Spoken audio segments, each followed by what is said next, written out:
Ireland's fight for freedom, many men have fallen. Our lives given proudly for the cause. Those gallant lives given for their country. And to you now the story I will tell. Won't you sing them a song, sing a lullaby to heaven? Let your comrades know you understand. Won't you sing them a song, sing a lullaby to heaven? Well, folks, how you doing? I see you're all panicking there. You go, where is he? Where is he? What's going on? Where is he?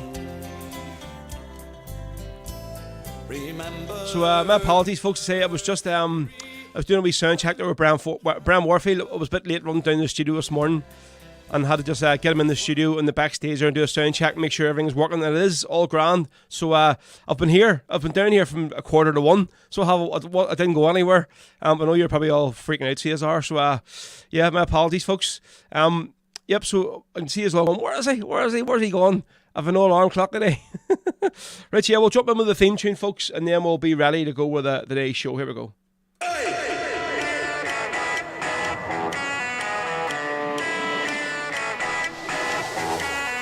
You're listening to the Rebel podcast with Rory Carson. Tasha Vigeshdak, listen Fod Curly Rebel le Rory McCarson.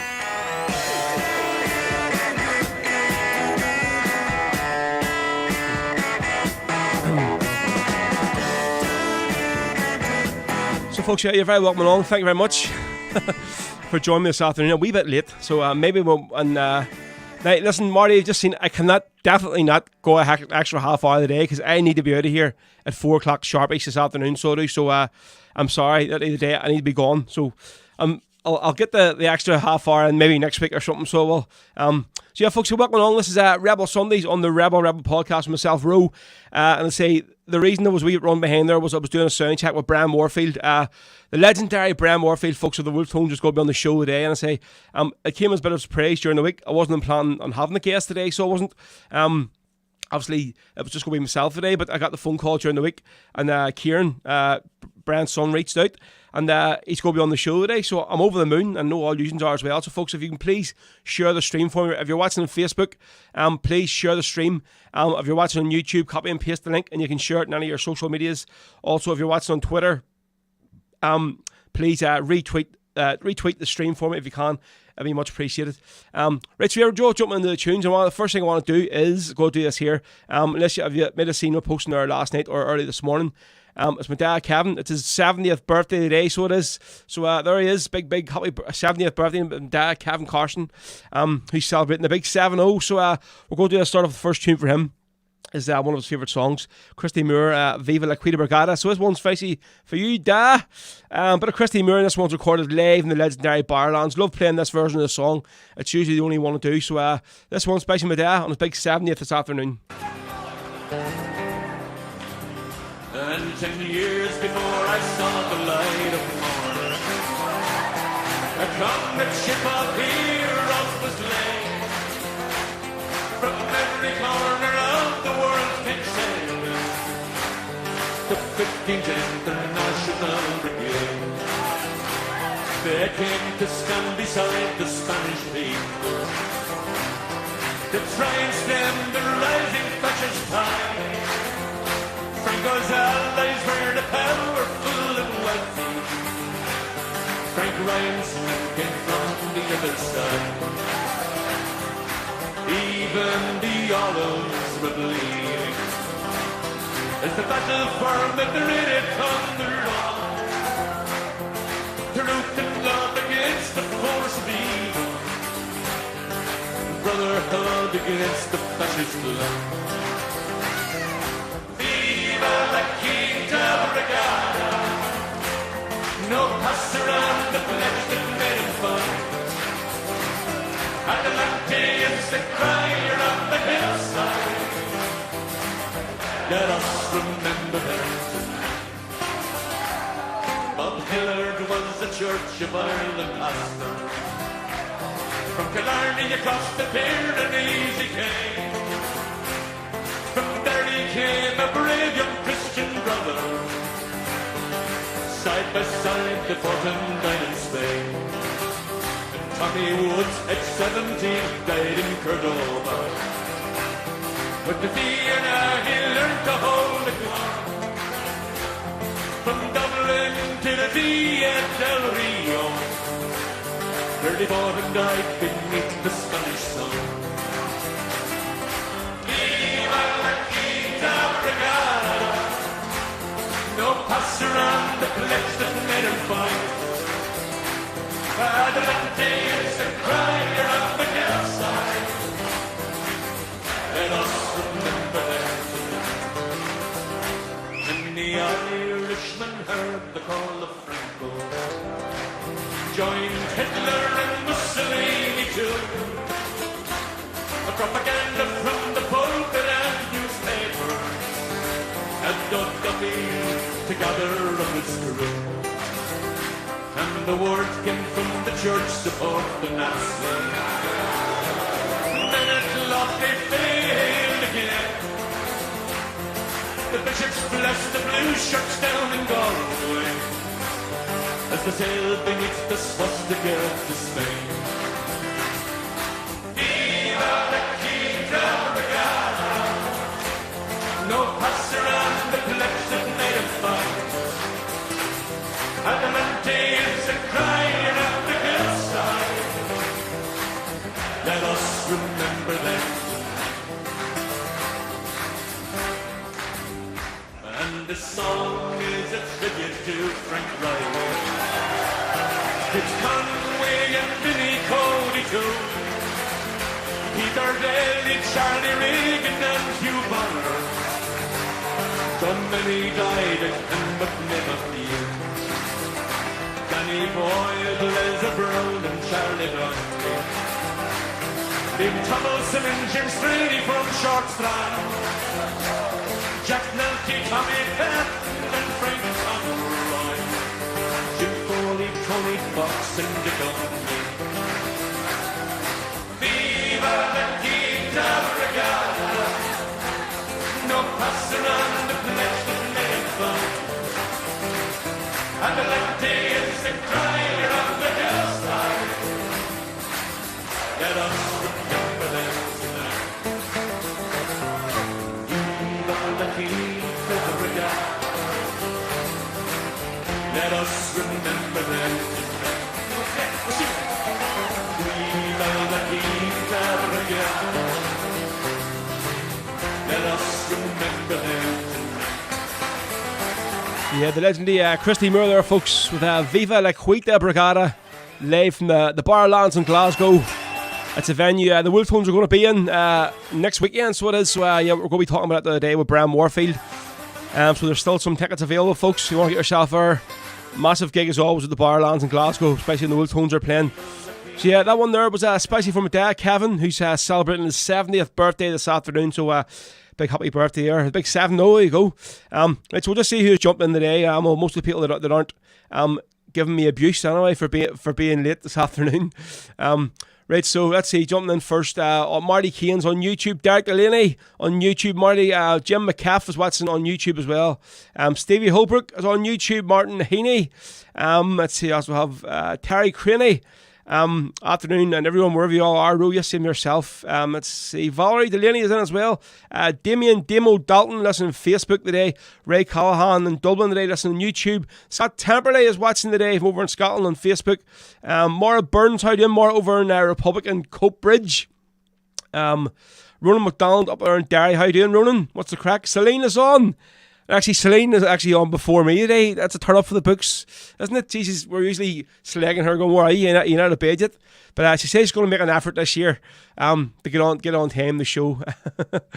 Henry McKenna is watching on YouTube, so he is. Elaine Heaney is watching on Facebook, and her hubby is watching on YouTube. I go, Kieran Kaz Freel today, watching from Canada. Good man yourself.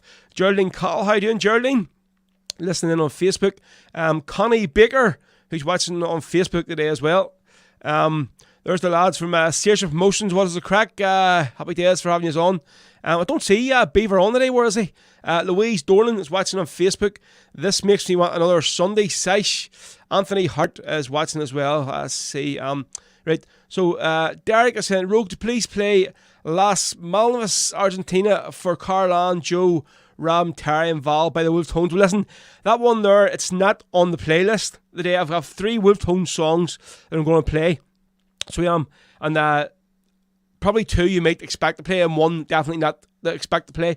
But I'll be talking to the brand about all 3 of those songs. So while he's on, so hopefully we don't get knocked off. Facebook have been good recently. When it comes to the Wolf Tone songs, it's been more the Ice Brigade stuff that they've been kicking me out for. So it has. So I have to say, I was watching on YouTube there during the week. People were always asking me to play more Luke Kelly stuff in the show. Play Luke Kelly and all this. So I was just browsing through YouTube actually the other day in work. And I was looking for a version of Raglan Road, because I remember now whenever I was doing the podcast with Cruncher, I think it was 2 years ago now maybe.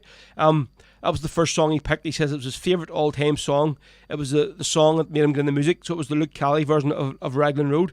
So I found this here cracking version of John Sheehan's 80th birthday party, big concert, and there's all these different artists and musicians were all there celebrating on the night with him. Obviously John Sheehan, who's the legendary fiddle player from the Dubliners, so he is. So I found this version here. It's a lot of sort of younger musicians, older musicians playing this here, and this is the version. It's like an amalgamation they've done on Raglan Road, and it's absolutely phenomenal. So here we go. This is a group collective of for John Sheehan's 80th birthday party concert, folks, featuring Glenn Hansard and Declan O'Rourke. I think that's the 2 guys that are singing the song, and then obviously there's a load of other people playing the different instruments.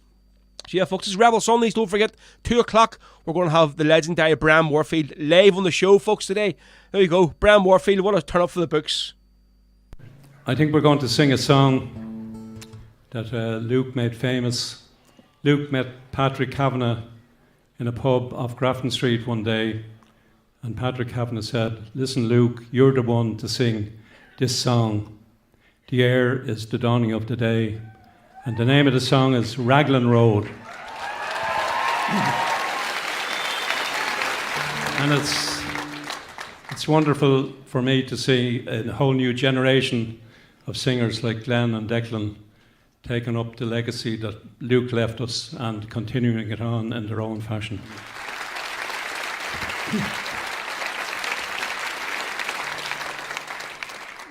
A sonnet for Luke, just to lead into it. A fiery halo crowns your lived-in face. You shine forth like a beacon from the throng. Among your fellow peers, you set the pace and soar above the crowd on wings of song. Committed to the cause of human rights, you hold aloft the flame of amnesty. When striking workers seek you in their plight, you rally with your songs unstintingly. A minstrel boy, you charm your way through life, enriching all who chance to pass your way. You shelter wayward spirits from the night and raise them up on wings till dawn of day. Though links with us, alas, too soon are severed, your spirit and your song will live forever. Luke. On Raglan Road of an autumn day, I saw her first and knew that her dark hair would weave a snare that I might one day rue. I saw the danger, yet I passed along the enchanted way, and I said, let grief be a fallen leaf at the dawning of the day. On Grafton Street in November, we tripped lightly along the ledge of a deep ravine where can be seen the true worth of passion's pledge. And the Queen of Hearts still making tarts, and I not making hay, for I loved too much, and by such is happiness thrown away. I gave her gifts of the mind. I gave her the secret sign that's known to the artist who have known the true gods of sound and stone, and words and tint I did not stint, for I gave her words to say, with her own name there and her own dark hair, like clouds over fields of May.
Absolutely class there, folks. That is the brilliant dedication of Luke Kelly on John Sheehan's 80th birthday celebration gig there. So it was what have been, and let's see what was uploaded actually on you. Just I was playing it there from YouTube. It's a class version. A few people just saying the hairs in the back of your neck just stand there. Listen, that there definitely does. It's Luke Kelly saying that song's amazing, but that there one there is just, it's a great. I think there's about 12 musicians on the stage here, all playing different instruments. You know, they have the two guys singing, but John Sheehan, like, what a guy! The guy's just amazing. So he has, like, they go so many years and still out fiddling away nice with us. So yeah, folks, all I can say is now regarding the sharing of the stream, I have basically been told by Facebook that my post, anything I post on Facebook from the podcast page has been drastically reduced because of stuff I've been posting. People have been reporting it, and basically they're now saying that, say before I have like 16,000 followers, I might only like 5,000 of them might only see the stuff I post, which is absolutely, it's a disgrace. They're busy being punished for posting stuff, sharing stuff. So it's more important, folks, now that if you're watching now on Facebook today, if you can just share the stream for me, just hit the wee share button, and say if you're part of any like Celtic groups or Republican groups, anything like that, there, Irish music groups, just share it onto the page for me, and we'll just keep more and more people jumping on. So also it's much appreciated, folks. Yeah, if you're watching on YouTube as well, just copy and paste the wee link and well, you can post it on Twitter or Instagram, whatever. And then if you're the show's live on Twitter as well, folks. So if you're watching on Twitter, please just retweet the show. Be much appreciated. Cheers. Right. So you might be see me putting a few ads up there, folks, during the show. So you did. So let's just see. For some of the gigs we'll have upcoming. Obviously the main two we're talking about is doing with Clover on Friday the 4th of March. Still some tickets for this left one, folks. We're going to be going to Malone's in Glasgow, upstairs Malone's in the big hall. With the main act, it's going to be Clover from County Limerick, alongside myself. I'll be doing a few tunes in between the night. And then support that night comes from the brilliant Krista Coyle. And then the very next day, we're heading up the road, or down the road, I'm not sure what way it goes.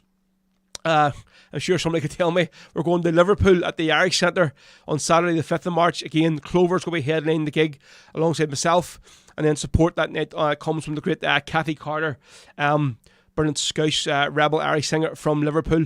So yeah, folks, tickets are still available for both gigs. And if you want to go to the Liverpool gig, if you're over there, the bar actually has tickets available for this gig themselves behind the bar. So if you haven't got PayPal, or you don't want to use online banking to pay for a card on tickets online, you can buy the tickets over the counter in the Liverpool Irish Centre. So folks, it'd be great to see a lot of you there, so it would. So yeah, right, so we're going to move on to the next tune, a bit more livelier this time, folks. We're going to do a bit of Chris Carney. He's going to be one of the guys playing at next week's Ballad Fest 2. It's been postponed about 4 times at the National Stadium in Dublin. Absolutely gutted, folks, that I can't attend this. I was meant to be going to this one originally. I was going to be doing some stuff for the podcast, interviewing some of the bands and stuff, but unfortunately I can't make it. So I can't. I will definitely be at the Ballad Fest 3, don't worry. In May. I'm going to be introducing all the bands on stage that night for Aidan, and doing a few things with the podcast over the 2 days as well. But for the one next week, folks, I won't be there, unfortunately. So for anybody that I'd said, yeah, I'll see you there. Unfortunately, I'm not going to be able to make this one. I had to make other commitments. So very sorry. Yeah, so here we go. One of the guys we'll be playing next week is the legendary Chris Carney of Aaron Go Bra. And this is his tune that's recorded live in Patter Brown's in Dublin. This is his version of the Boys Old Brigade, folks, on Rebel Sundays. Oh, Father, why are you so sad on this bright Easter morn, when Irishmen, they are proud and they're glad of the slumber they were born? Oh, son, I see in memory afar of distant days, when being just a landlady I joined the idol. Oh, where are the lads who stood with me when history was made? Oh, probably I want to see the boys of the old brigade.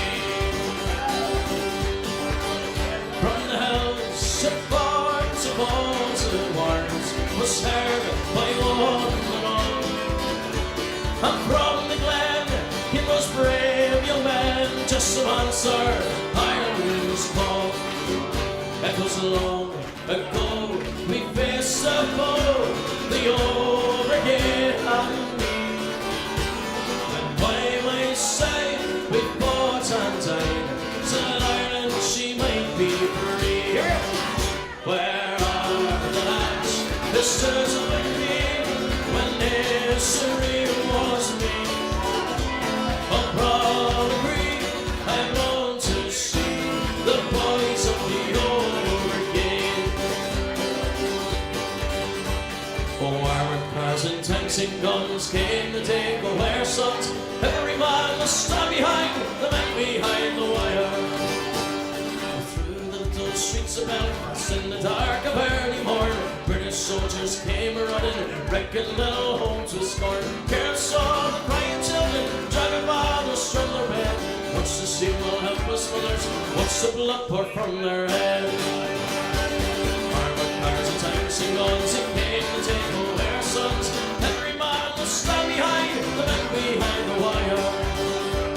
Oh, not for them a judge or jury, nor indeed a crime at all. Being Irish means we're guilty, so we're guilty one and all. Round the world a triple echo,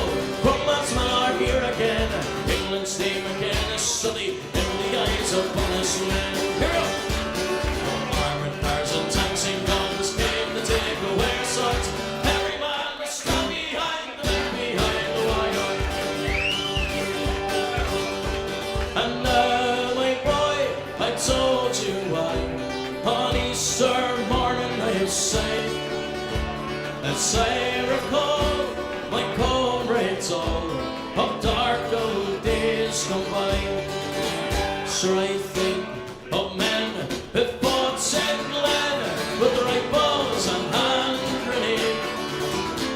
May heaven keep the men who sleep on the ranks of the old brigade. Oh, where are the lads who stood with me when history was made? Oh, Brother Creek, I want to see the boys of the... Wait, one more time, let me hear it, clap, hear it out. Oh, where are the lads who stood with me when history was made? Oh, Brother Creek, I want to see the boys and girls of the old brigade.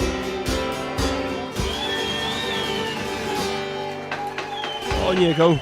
Sound of Chris Carney here, a few folks live in Paddy Brown's around Dublin with the Boys O Brigade and armoured cars and tanks and guns through in there as well. Yeah, this is Rebel Sundays, folks. They say here we go. So another, what we'll have, another 20 minutes or so. We'll have this here, man, folks, live on the show. Bran Warfield, the legendary Bran Warfield of the Wolf Homes, is going to be on the show today, folks. I still can't believe it. We'll have him on. It's I've been sort of got there all week from I got the news. And literally, normally whenever I have people come in for interviews, I have to sort of send them out. But I've not a bit of a questionnaire and say, listen, look, this is going to be the 10-minute interview. Can you give me a bit of details on this and that, whatever, just so I can build the interview up. But for this one here, it's all there. It's all in the open. Everything is there. I think it took me half an hour to get this whole interview sorted out. Pick the 3 songs, bang, bang, bang, and just waiting for him to come on now. So I cannot wait. I know a lot of audience folks, whenever was said during the week that he's coming on, there's a lot of shock. People go, wow, wow, wow. And I say, I know I've been maybe slightly critical of the Wolf Tones myself over the last few months of him called out on it for a few people, and probably rightly so. So maybe get into that in the interview today, so we'll see. Right, let's see. Carleen Gold, how you doing, Carleen? Afternoon row from Cumberland in Scotland. Stevie Holbrook says, take us culsies nowhere, Marty. Yeah, there's a certain video knocking about of Stevie Holbrook. He seems to be the Rock Bar's new home now, so he has bounced about like a head caser. He still thinks he's in Colleen, so he does. Terry Agnew says, well, for some, Sean Logan McCurry and Sinead McCune. Siobhan says, Ro, it's Sean O'McCurry here. Have the Revs blasting here in Puerto Rico. Heading to watch some match in Daisy really soon. Happy days. I seen your video this morning there, Sean. Oh, you bollocks, your lovely nice ice cold pint getting handed to you at whatever time in the morning. Fair play to you. Happy days, mate. Hopefully you'll be able to see the interview with Bran before you just head off to watch the match. But fair play to you. It looks like absolutely cracking weather, so it does. Right, so next tune we're going to do, one that this is from, so I want to rattle through as many songs today, folks, before Bran's interview, because it is probably going to take up a good, maybe 40 minutes between the 3 songs plus the interview, so I don't want you all complaining, get that off, I want the Rebels on, because I know you're all going to be watching the match at 4 o'clock, and you're all getting raved up, so here we go. This is the next song of this, is The Ballad of Billy Reid, and this is from, Callie's Men's live version, still cracking live CD this here, recorded live at the Crescent Bar in Derry. So it goes Callie's Men with the ballad of Billy Reid, folks, on Rebel Sundays.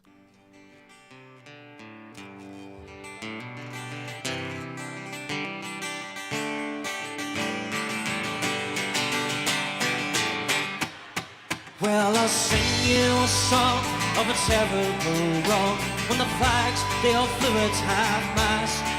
Well, a young man lay dead, he was riddled with lead, and he died on the streets of Belfast. Oh, when the radio said, there's another shot dead, and he died with a gun in his hand. But they never said why Billy Reid had to die, for he died to free Ireland. It all happened one day when the bold IRA, they went out to fight for their land. With that old Thompson gun, put the Brits on the run, to return to their home was the plan. Oh, when the radio said, there's another shot dead, and he died with the gun in his hand. But they never said why Billy Reid had to die, for he died to free Ireland. While returning those guns, Billy met Billy scum, and when the fight had begun, His position was dire and his gun would not fire, so he died with the old Thompson gun. Oh, when the radio said there's another shot there, and he died with the gun in his hand. But they never said why Billy Reid had to die, for he died to free Ireland.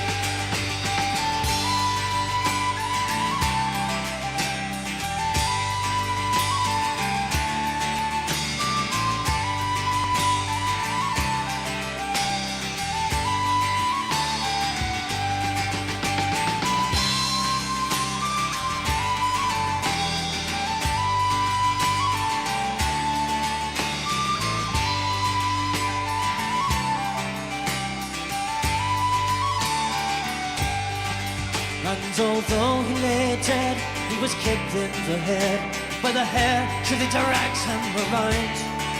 But they still fear him yet, and they'll never forget how bravely he withstood his ground. Oh, when the radio said there's another shot there, and he died with the gun in his hand. But they never said why Billy Reid had to die, for he died to free Ireland. If you think he was right, come and join in the fight and help to free Belfast. For the blood that he shed, and although he lay dead, in our hearts his memory will last. Oh, when the radio said there's another shot there, and he died with the gun in his hand.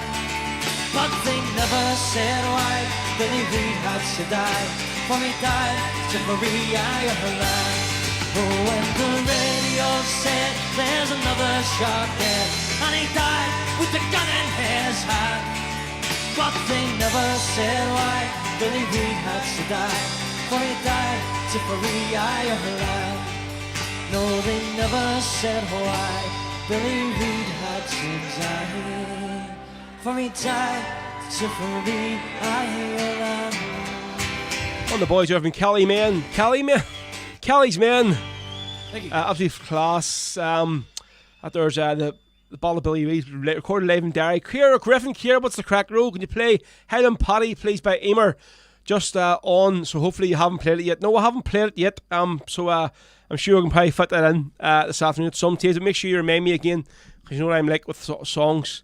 And people always give me grief and say, you never played my song, or blah, blah, blah, blah, blah, blah, blah, blah. So, listen, I will try and get, I always play a couple of Emer songs every week during the show. So, I'm sure that's the first one that I even heard request. So, I'm sure I can fit it in. Let's see, Alistair McCready, afternoon, brother, how do you doing, Alistair? Proven Mill, how do you doing today? What's the crack? Henry McKenna is looking, says, Rogue to play Bowl of Vogue Requiem for the Crappies by the Flying Column. I will have a look on that, mate, so well. James Devin McClave, what's the crack, James? How you doing? Well, how's Brucey getting on? Did you win yesterday? What's the crack? Let's see. Yep, before I see it there, that one there. Right. Folks, any more requests? I say we're here till 4 o'clock this afternoon. I say my apologies for starting a wee bit late, but I was getting Bran's sound check sorted. Should have really had been down earlier to get it sorted out, but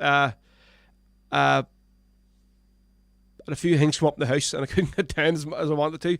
So, big shout out as well to Griff and Chloe. In case you're watching, I done their wedding last night over the Lansdowne. I have to say, folks, the Lansdowne Hotel in Nottingham Road is absolutely phenomenal. It's the first time I've been in it from it was done up, and it's class, lovely venue. And big shout out, big mate Griff Declan and his new missus Chloe. Cracking wedding, cracking tunes, and crowd were really up for all the old school last night. So fair play to you. Right, so what do we have planned next? We'll go to a tune here up next by the Rebel Hearts, folks, and the reason being is obviously we weren't meant to have a guest on today. The next guest was planned for next Sunday, and here that man is, folks. So we're going to have this guy on the show next Sunday as our guest. Coming, we haven't had no one from County Tipperary since we had Quiva from Clover on there last year. So Paddy Cohen, who plays the whistles and the flute for Rebel Hearts, is going to be on the show next week. And that's say this man he's about 8 foot tall. So he is, and that's no joke. So I'm hoping he's going to be sitting down or kneeling down whenever he does this interview next week. So he is. I've never seen a bigger man in my life. He could probably get a job playing for the Harlem the Harlem Globetrotters. So yeah, there's Paddy Cohen from the Rebel Hearts. It's going to be next week's guest on the show, folks. Really looking forward to having Paddy on, and he's looking forward to himself. So we're going to do a song this time from their album, Unforgetting Legends. Greatly tuned, written by Jerry Glacken of the Irish Brigade, called The Man, from the Daily Mail, folks, on Rebel Sundays.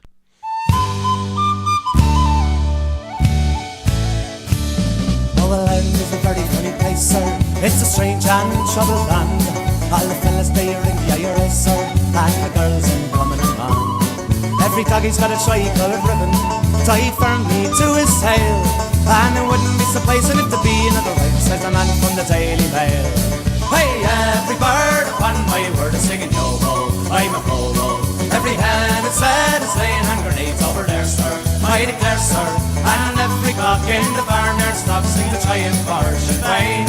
And it wouldn't be surprising if there be another right, says the man from the Daily Mail. Well, the other day I travelled down to Clare, sir, I spied an old Maureen. Oh, such a bunch of fiends there, sir, dressed in orange, white and green. They marched to the German Gustav, and they whistled Granuel. And I'm shaking in my shoes as I'm sending out the news, as a man from the Daily Mail. Hey, every bird upon my word is singing yo-ho, I'm a ho-ho. Every head it's sad is laying hand grenades over there, sir, I declare, sir. And every cock in the barn there stops singing the trying for Sinn Féin. And it wouldn't be surprising if there be another ring, says the man from the Daily Mail.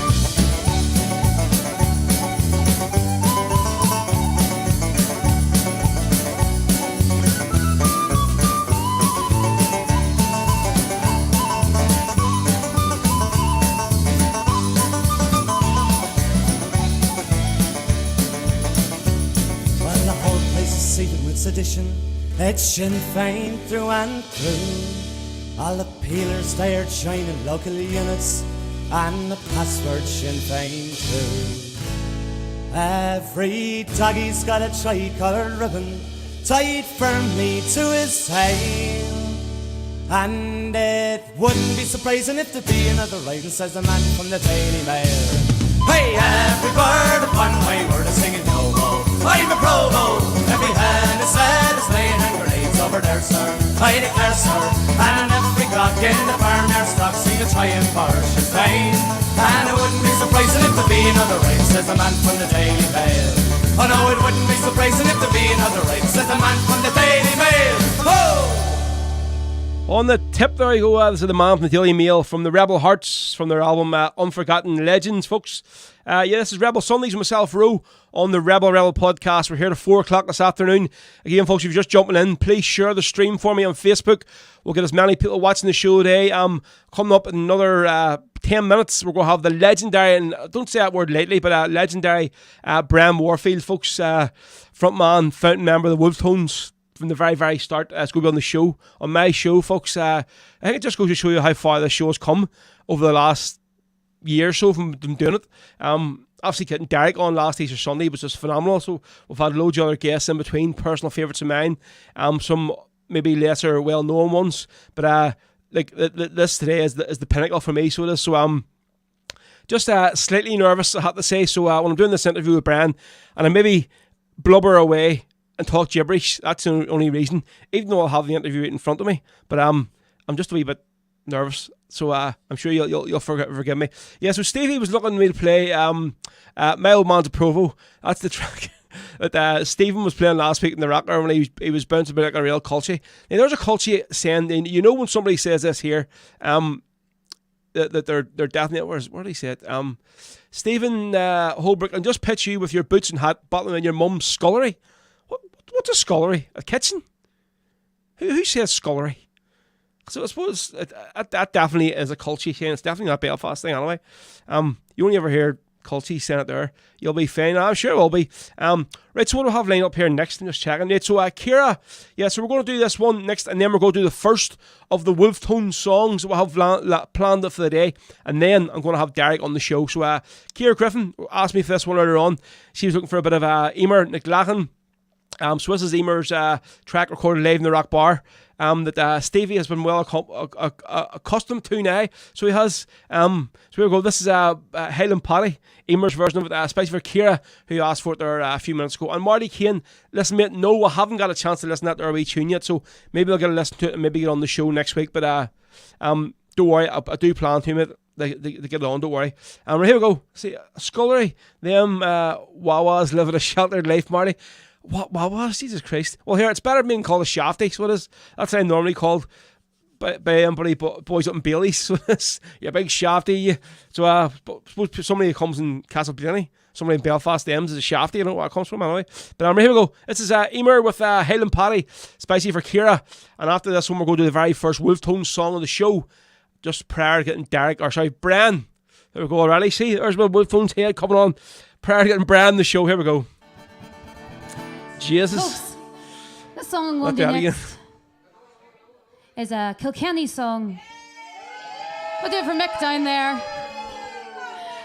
Wee song called Highland Paddy. Hope he's all shouting for freedom here.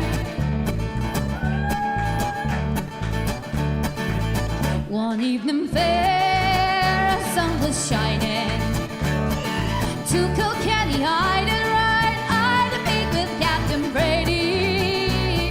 I saw the commander by his side. Here we go, then you are welcome, Highland Paddy. By my side, you surely stand. Hear the people shout for freedom, freedom. Rise in the morning with the Fenian band. Rise in the morning with the Fenian band. Well, in the morning we rose early, just before the break of dawn. Blackbird singing in the bushes, greeting you on this fine morn. Then you are welcome, Highland Paddy. By my side you surely stand. Hear the people shout for freedom, freedom. Rise in the morning with the Fenian band. Rise in the morning with the Fenian band. Oh, gather round, free men of Ireland. Gather Fenians, gather round. Hand have a sword and musket. We'll spill their blood upon the holy ground. Then you are welcome, Highland Paddy. By my side you surely stand. Hear the people shout for freedom. Rise in the morning with the Fenian band. Rise in the morning with the Fenian band. Well, there's a grave beside the river, mile outside Kilkenny town. There we laid our noble captain. Birds sang when Fenian died. Here we go, then you are welcome, Highland Paddy. By my side you surely stand. Hear the people shout for freedom. Rise in the morning with the Fenian band. Rise in the morning with the Fenian band. Well, all my life I will remember. I'll remember night and day. Once I rode into Kilkenny, and I heard his noble captain say, what did he say? Then you are welcome, Highland Paddy. By my side you surely stand. Hear the people shout for freedom. Rise in the morning with the Fenian band. Rise in the morning with the Fenian. Officer H, then you are welcome, Highland Paddy. By my side you surely stand. Hear the people shout for freedom. Rise in the morning with the Fenian band. Rise in the morning with the Fenian band. Rise in the morning with the Fenian band. On the end there, folks. Emer McLaren with Highland Paddy, or especially for Ciara. I'm getting some stick about this here culty thing now, with this here scullery. And my ma has just popped in. She goes, we had a scullery when we lived down the falls. It's not a culture chain thing. Is that polite for saying? Is that a culty thing? A culty chain thing? Listen, mother. It's now 1:55. and I haven't had a cup of tea brought to me yet. So what's going on here? Right, come on. Marty Higgins is on. What's the crack, Marty? The senior. A Culchie playing in the Rock Bar of the night. There's always Culchies on, so there is. Right, folks, what we're going to do here is to say that was Emer McLachlan there with Live the Rock Bar. With her version of Hail and Paddy. So we're going to do the very first of the Wolf Tones songs at Atheist, folks, and then we're going to get Bran on the phone and say this one here, it's probably not a Wolf Tone song that would get played a lot. It's one of my favourites, probably just because of the words in the song, and it's a bit like some of the songs when Jerry Glacken writes them, he calls them like hysterical songs. There's a bit of sort of laugh and a joke behind them, like a lot of the Wolf Tone songs. So there are. So this one here, it's way back in the day. This one, but I just love it. So we'll ask Brian about the song itself when we'll get him on the show here. So this is the first of the Wolf Tone songs this afternoon. Then we're going to get Brian on the show. This is the brilliant Paddy's Night Out, folks, on Rebel Sundays. Was a wet day in London, me fortunes were crumbling. I was on me way back from the building the job, and the foreman that day he saw nothing my way, and the lorry ran over the Sambo's big up. I was hungry and thirsty and felt a bit down. I went in for a little libation. I'd 5 pints of porter, 3 jemmies for starters, 2 pork pies and what? Some cabbage and bacon. Though the day it was dreary, now I felt a bit cheery. In no time I was ready for action begun, and I played the old jukebox, pulled up the old blue socks, and winked at this young one beside me begun. Wouldn't it be it would happen to me? She winked back and she sat down beside me. I told her my name and she told me the same. Says I to her, what? Then what are you drinking? Come here, me old flower, I said then to her, it's the truth, I'm known as a liar. Come here, me old flower, I've seen you before. Give the woman in the bed there more porter. She'd a gin and a tonic, and I felt supersonic, for her figure was maybe the devil begob, with curves in right places, true satins and laces that would tempt an old bishop, though celibate begob. Me luck might be in, and tonight I might sin, though last week I was just at confession. But who gives a damn, sure would do me no harm to have me a bit of diversion. Well, I was playing it cool, as I do as a rule, when the barman was calling for time now begob, and she said with her sweet face she'll come back to my place. Was then that I knew she was mine now begob. Her place it was lush, with carpet so plush, she took off me old cap, then the wellies. Without any delay she wore a sweet negligee, like the girls wearing what? On what? On page 3 or 10. Come here, me old flower, I said then to her, it's the truth, I'm known as a liar. Come here, me old flower, I've seen you before. Give the woman in the bed there more porter. I don't mean to be crude, but I stood in the nude with this goddess, this beautiful Venus begob. She ruffled me duffel, we kissed and we shuffled. Was a sight if me ma only seen us begob. I was feeling quite grand with the business at hand, when this photo I saw on the dresser was herself and this man, oh, with dirty big ham. For her husband was who? Was who? Was Wild Bill the wrestler. Although she was charming, I felt this alarming. He was mean as a hairy gorilla begob. If he caught me in bed with his woman, I said he'd kill me for sure, I can tell you begob. She said, now don't worry, for he'd never hurry. Don't see him at all, he's a messer. The door opened that night and I got such a fright. In the doorway was who? Was who? Was Wild Bill the wrestler. Come here, me old flower, I said then to her, it's the truth, I'm known as a liar. Come here, me old flower, I've seen you before. Give the woman in the bed there more porter. With rage he was steaming, his eyes they were gleaming, like a wild bull he charged over to me, begob. But I ducked his wild pass, kicked him in the ass, and ran like a hare for the doorway, begob. I'd have gotten away without any delay, but I tripped and fell over the carpet. When I tried to get up, well, this dirty big pup grabbed me by the what? The what? By the leg, and he pulled it. Come here, me old flower, I said then to her, it's the truth, I'm known as a liar. Don't believe this old yarn, don't believe this old rhyme, for I'm pulling your leg like he's pulling mine. Tooraloo, tooralay, with your tooralay, you're a lie. Yahoo! There we go. Brilliant.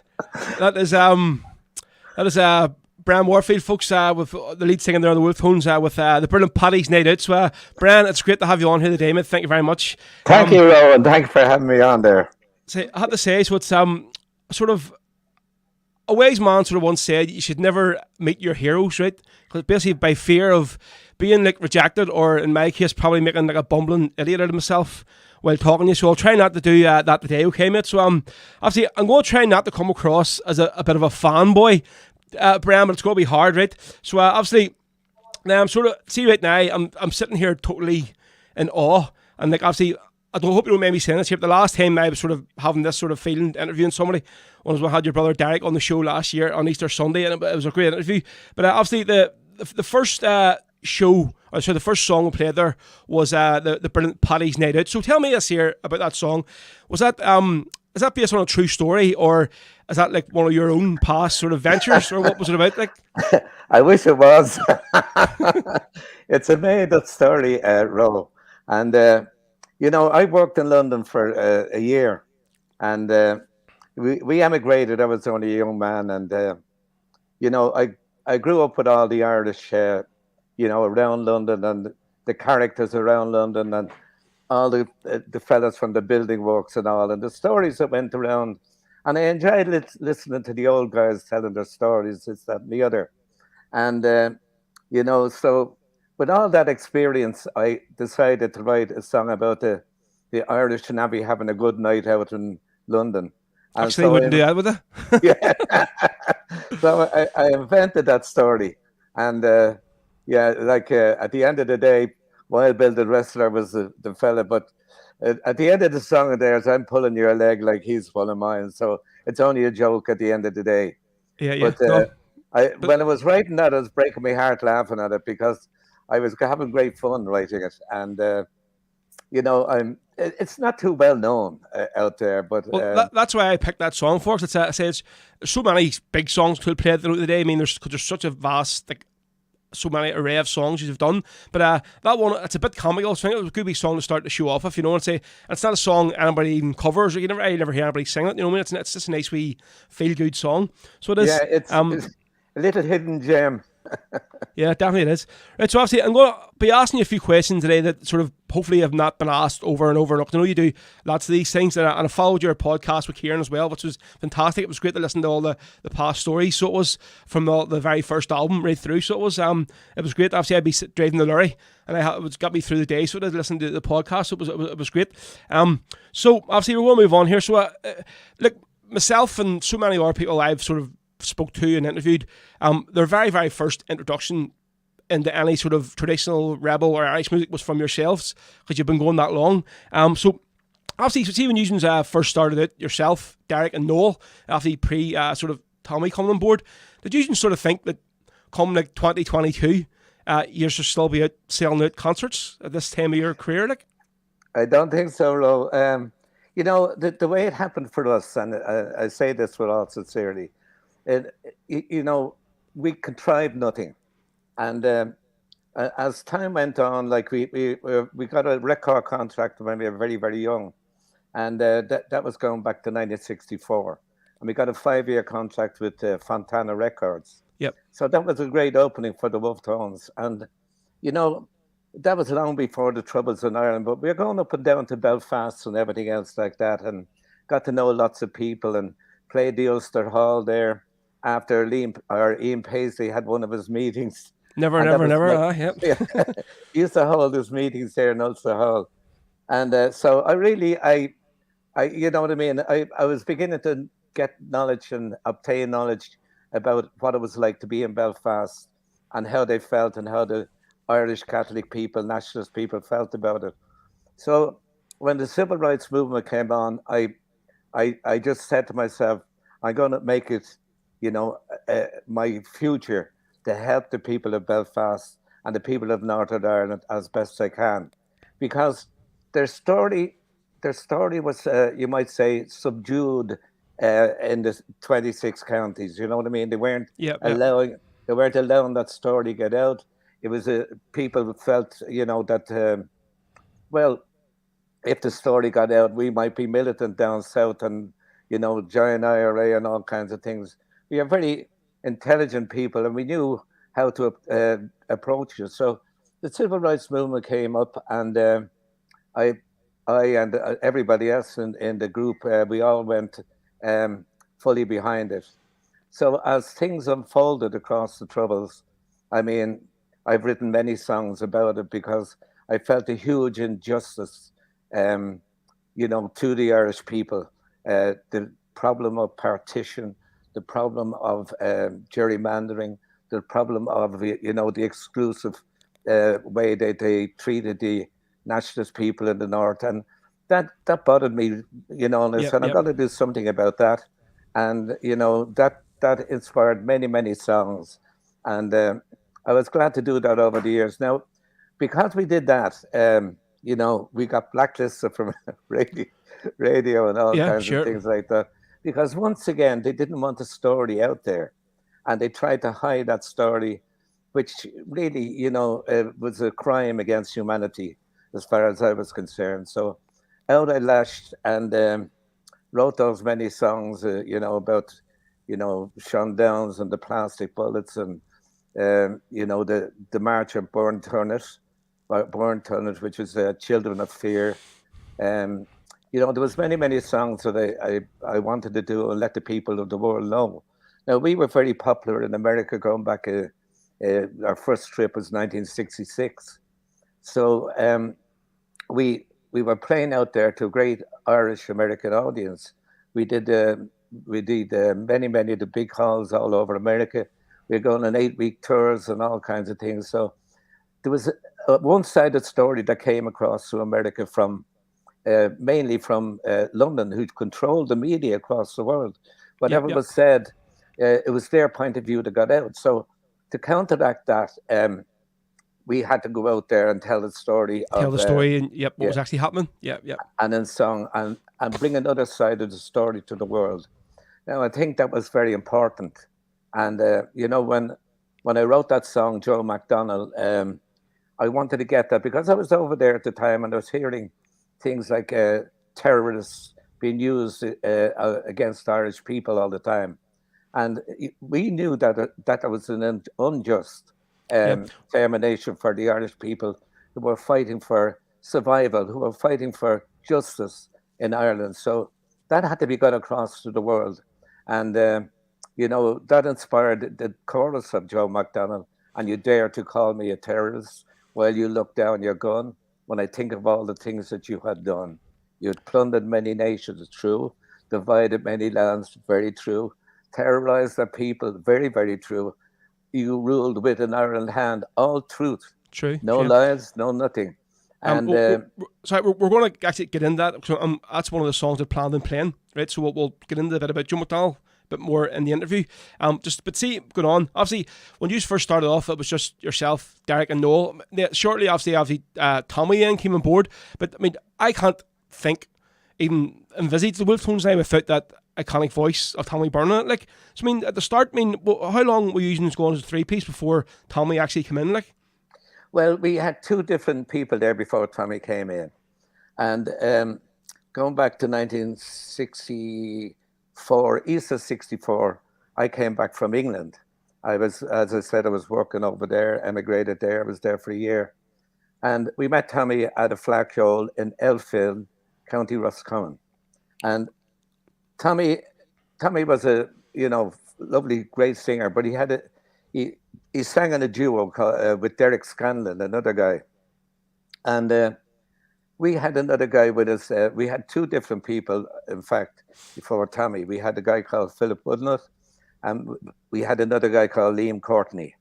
And Liam Courtney was with us at the time, and Derek kind of pulled out of the band and went back to England, and he left us for about, I don't know. When we were in England, see, he had formed his own band called the Circle Group. Circle? The Circle Group, yeah. Okay, right. And he had that band, and we were over in England as the Wolf Tones. But when I came back Easter, we kind of got together again, but not in a serious way. But so Derek went back to England, and he lived there for about 4 months. And I got in Liam Courtney, another guy, and he was singing with us. But we had met Tommy at this flat, and we used to play like in the a bar there in Wicklow Street, the Hootenanny Club, they called it. And we used to play there once. Yeah, we used to play there once a week. And, Tommy Byrne used to come down and sit at the end of the stage and used to play along with us. Right. He was a good friend of Liam Courtney's. He used to play along with us. And myself, Nolan, and Liam would be up on stage. But we got used to him coming along and playing along with us, So it was pretty good. And we liked him. But he still had his own little duo going on. So when we got the record contract late 1964, we got a manager as well, and the manager didn't like Liam Courtney, and he said, "Is there any other guy? Is there any other guy you could get?" And I said, "Did he like him as a musician or just as a person, or what was it? As a new guy into the group?" Right. Okay. And I said, "There's a fella, Tommy Byrne, that plays with us during the Hootenanny Club gigs," and I said we could go and see him. So we went over to see him and went up to his house. And we gave him an offer, would he like to come on board? Because we knew him, like, from before. Yeah. And so he had a good job in Guinness's at the time. And his father was working in Guinness's. So they were reluctant to let go of him into an unsecure element of the entertainment trade, yeah. So eventually, anyhow, about the October 1964, he came back and he said, I'd like to go with you. So he took a chance. And the rest is history. Yeah, which was a big chance at the time, and his parents weren't happy. But he took a chance and came on board. Yeah, especially working. I know many people working in Guinness is like, and it's a job for life, and the rest of it is like your dad's worked there, your granddad's worked there, your great granddad's worked there, and you just go on and on. With pencils and all that stuff. Yeah, yeah, that's it. So obviously talking there about Tommy. So we're going to play the next song, and you sort of briefly touched on Joe McDonnell there, see it. But I have to say that the song we're talking about here, obviously I always get very emotional. Bram on top of the song. Literally, Joe McDonnell's family home is like, I could point to it from my house here. It's down the street, so it is. They come from Lenandoon and West Belfast. The guy is just a legend, just, you know what I mean? Obviously, along with Bobby and Kieran, being the two of the West Belfast hunger strikers, just filled you with such pride, Obviously, this is the song. Every other band on the song is covered, you know what I mean? But there's nothing like the Wolf Tones version of it, or in fact, Tommy singing the main voice of it. Yeah, it's great. So this here song, like I think I heard you before. I mean, you talked about it. It came along pretty quickly. Didn't you just write it overnight or something? You just put the words down. When did sort of did it come about? Did you go and speak to the family first before you read it, or did you write the song and then say, "Listen, I want to do this. What do you think of it?" Or yeah, well, I'll tell you the story. Really, I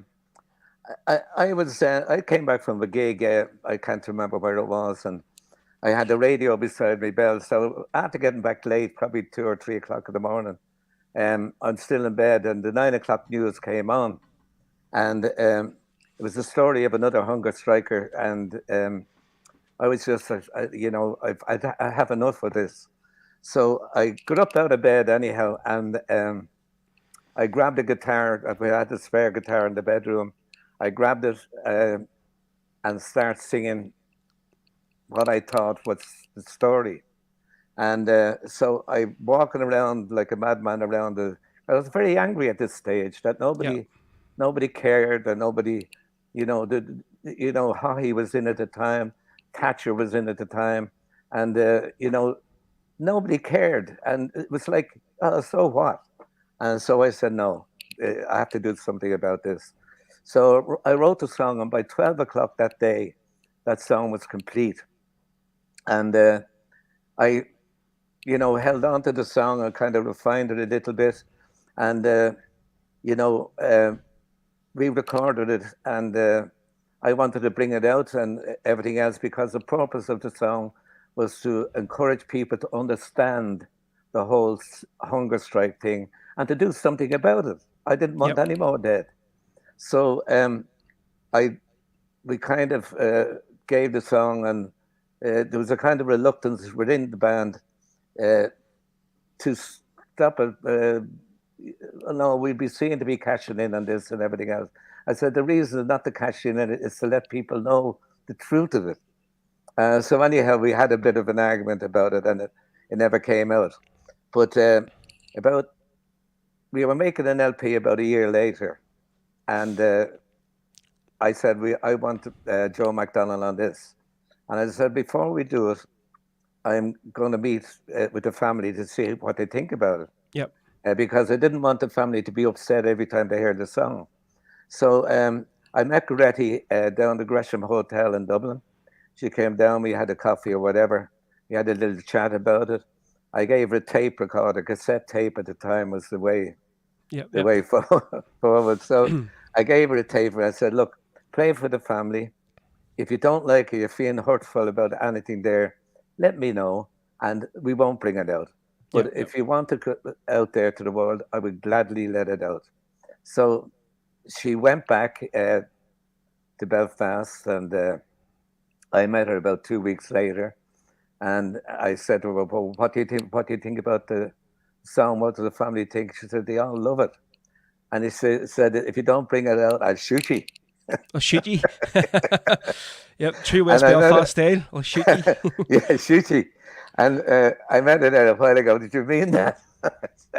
I said to her, I met her there at the Fla. She was there with her grandkids and everything else. And she said, I did. So we did bring it out. And, it made a difference across the world because Oh, aye. I Yeah. remember we played it first in a huge big hall, about 2,500 people in San Francisco.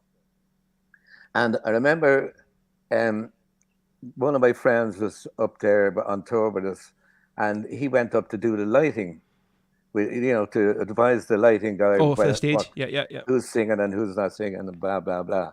So anyhow, during the song, he told me, he said, the lighting guy said, there's something happening with this song. He said, he said, I've never felt this atmosphere before in this hall. And he said that there's something really happening with the song. So, and he says, how do you want me to end it? And Jerry just said, well, put the whole stage in darkness. Okay. So, Right. So anyhow, we come to the end, the stage goes in darkness, and my God, there was a stunning silence. I mean, not a pin could be heard, stunning silence. And I'm thinking to myself, oh my God, I didn't like it. No applause or nothing. It suddenly erupted into an unbelievable applause I never heard in my life. Heard before. Yeah. Yeah. They stood up, they applauded, and it must have went on for 10 minutes, no exaggeration. No, So- it's haunting, like just Yeah. the when you listen, and it is one of them ones you always have to say, folks, just give us the even when I'm playing it on gigs and I'm DJing, I'll play it many times. Do a rebel set, I'll always play the song, and you always have to tell people, folks, just give it the respect it deserves. I mean, 'cause you do get some balloons jumping up and down, or whatever in the middle of it, but the majority of people will just sit there and they'll just listen to the words of it and give it the respect of what the song is. You know what I mean? Oh, it does. And it's amazing the difference. And like one of the cops in New York, a detective he was at the time, and a great friend of ours and a great friend of Tommy's. And he said to me at the stage, he said, I never understood what was happening in Ireland until I heard Joe McDonnell. And he said it completely turned my opinions. And that wasn't said only once or twice, it's said by many people. Yeah. But we played in Canada, in this place in Canada, and can't remember the name of the theatre, but this black guy, after the show, he had been listening to the show. He was one of the crew doing the curtains and all that. And he said, did you really write that song? I said, yeah. He said, hey, man, you got to tell that to the world. He said, that is some song. So that's the way, and that's the way it appeared to people that, you know, now they had something to say about, you know, Ireland. What happened? Yeah. And what happened. And people, you know, people cried during that song. Many Still people do. cried. So Yeah. still this day, like, yeah. Yeah, I look down at the audience and I see people crying, and you know, and people tell me afterwards, you know, I'm totally moved by that song. So that's how important it was, not just for the Wolf Tones, but for Ireland. Yep. And see the version I'm going to play. It's the one I always play in the show. It's a version you recorded with a live orchestra. So it is. I think. It's amazing. Like it's I first heard it, came across it on YouTube about a year ago, and I went, wow! It just like blew me away. I think this is one of the gigs you did in the City West, was it? It was the City West, yeah.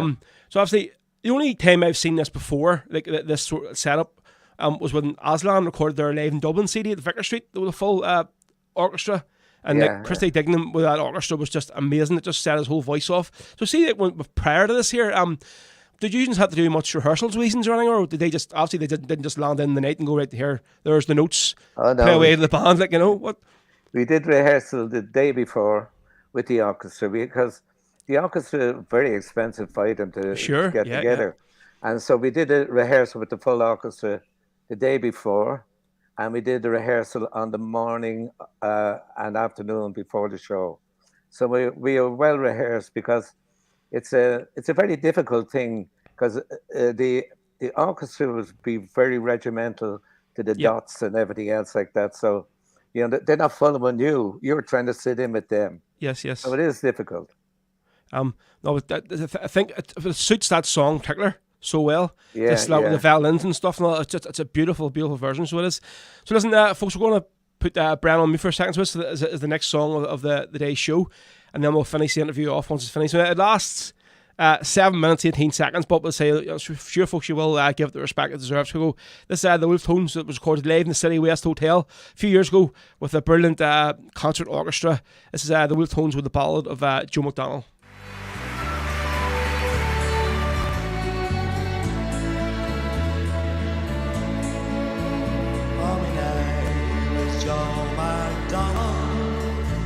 From Belfast town I came, that city I will never see again. For in the town of Belfast I spent many happy days. I love that town in oh so many ways. For it's there I spent my childhood and found for me a wife. I then set out to make for her a life. But all my young ambitions met with bitterness and hate. I soon found myself inside a prison gate. And you dare to call me a terrorist while you look down your gun. When I think of all the deeds that you have done. You have plundered many nations, divided many lands. You have terrorized our peoples. You rule with an iron hand. And you brought this reign of terror to my land.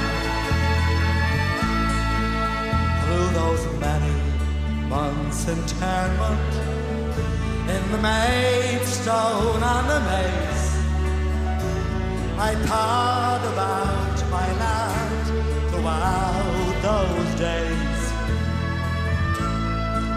Why my country was divided, why I was now in jail, imprisoned without crime or without trial. And though I love my country, I am not a bitter man. I've seen cruelty and injustice at first hand.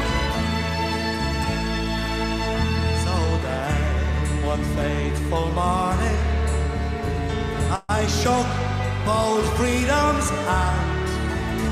For right or wrong, I'd try to free my land. And you dare to call me a terrorist while you look down your gun. When I think of all the deeds that you have done, you have conquered many nations, divided many lands. You have terrorized our peoples. You ruled with an iron hand, and you brought this train of terror to my land. Then one cold October's morning, trapped in a lion's den, I found myself in prison once again. I was committed to the H-blocks for 14 years or more, and the blanket, the conditions, they were poor. Then a hunger strike we did comments for the dignity of man, but it seemed to me that no one gave a damn. Now I am a saddened man. I've watched my comrades die. If only people cared or wondered why. And you dare to call me a terrorist while you look down your gun. When I think of all the deeds that you have done, you have plundered many nations, divided many lands. You have terrorized our peoples. You ruled with an iron hand, and you brought this reign of terror to my land. May God shine on you, Bobby Sands, for the courage you have shown. May your glory and your fame be widely known. And Francis Hughes and Elaine McCreesh, who died unselfishly, and Patsy O'Hara, the next in line is me. And those who lie behind me, may your courage be the same. And I pray to God my life is not in vain. But sad and bitter was the year of 1981, for everything I've lost and nothing's won.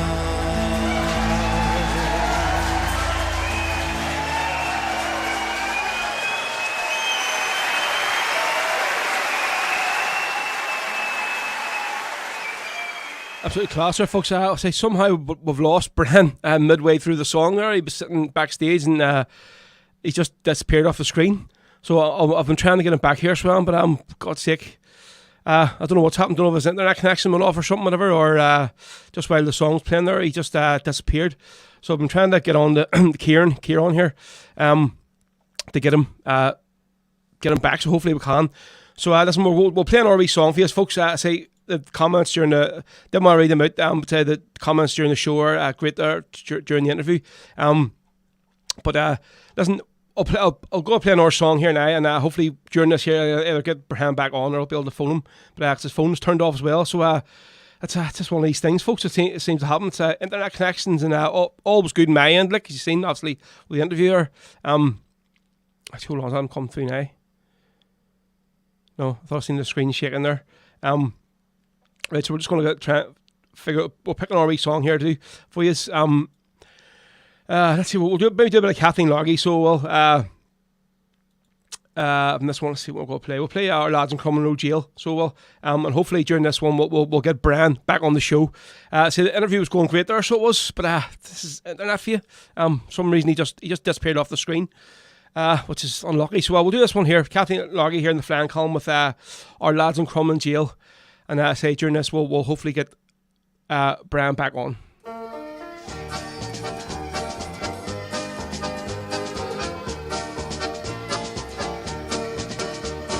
Ireland's fight for freedom, boys, the North has played its part. Though the day has still to come, we've never yet lost heart. For we'll fight it out until the end. We'll fight, for we cannot fail. We know we'll win, although they have our lads in Crumlin jail. We gave to Erin Owen Rowe, we gave her Shane O'Neill. Tone and Cahill made a vow that England still can feel.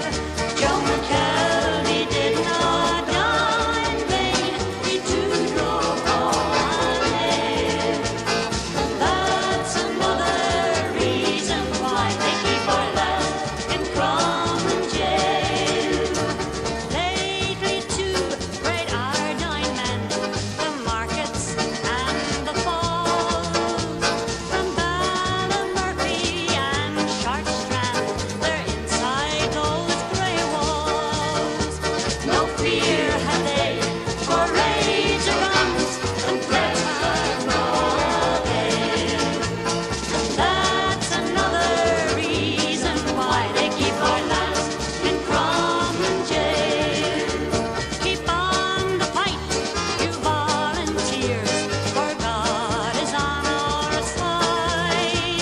The jail can't break a spirit brave, they just as soon have died. For England knows and England hates the fearless Northern Dales. And that's another reason why they keep our lads in Crumlin jail. And that's another reason why they keep our lads in Crumlin jail. Sort of Kathleen Largy here in the flying column with Our Lads from Crumlin Jail. So finally get hold of Bran there. So he's trying to get himself back on. I think for some reason he says his internet connection knocked off on him and he off the screen. So he's just trying to get himself back in. So he's here now into the backstage. Let's see. You see, a lot of these are all talking about heading to the Ballad Fest next week at the National Stadium. I say, I'm gutted. I was down to do it, so I was meant to go down and obviously not taking part this time, but I was going to be setting up the podcast, doing interviews with all the bands playing, and obviously interviewing a few of the crowd and stuff as well, making a bit of a montage video for Aidan for the bar. But just for this one I can't do it, but it will definitely be a Ballfest 3. This year's one that's happening in the City West over 2 nights on the 27th, 20th of May. Loads of cracking bands playing, so I'll be staying down for the 2 nights. So we'll hopefully see a lot of you there. I know that it's I think the Saturday is more or less near sold out. They've opened a second room up now, so they have. And the Friday as well. It's selling rightly.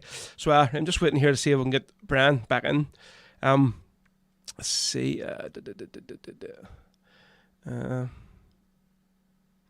Oh, here we go now. Right. Let's see. Just get this back in. We'll have Bran back on the show now. Or we'll stream. And there he is. He's back again. That old Dublin internet. So there's great cracks for this. I don't know what happened there. I was trying to stop. There was dings coming in, and I tried to stop them. And right, I think I should have just told you to hit the wee mute button or something, but you probably didn't know what to do. So that's probably my apologies there.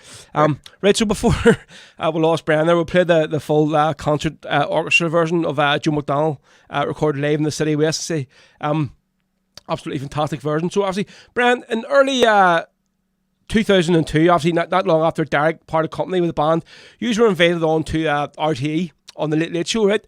And obviously, I think it was maybe for an interview and a performance, and I'm sure that's what you sort of thought you were invited on to do. But I think with RTE and their true sort of anti-Irish, anti-Republican agenda, you were basically ambushed that night. You were probably a bit like Gay Byrne when he had Jerry Adams on. I think Jerry thought he'd come on for an interview and he was ambushed by all these different Fianna Fáil filling in politicians. And I have to say, now he handled himself pretty well. So he did for somebody that was being attacked from all ends. But obviously that night there, you were interviewed, and I say, Pat Kenny, I would put him on par with Gay Byrne as just another West Brit scumbag, to be honest. I've listened to him on the radio, and anytime he interviews anybody with a sort of Republican agenda, they don't get a word in edgeweight, so don't you know, he's always pushing his sort of anti-Irish. Agenda, yeah. I say, that night there, I had this boy, Fintan O'Toole, who you called Finbar. See that? I can remember now on the thing. I don't know if that there was just to wind him up or whatever. Or it was intentional. Yeah, okay. Obviously, so that was the man they sort of placed in to have a go at you.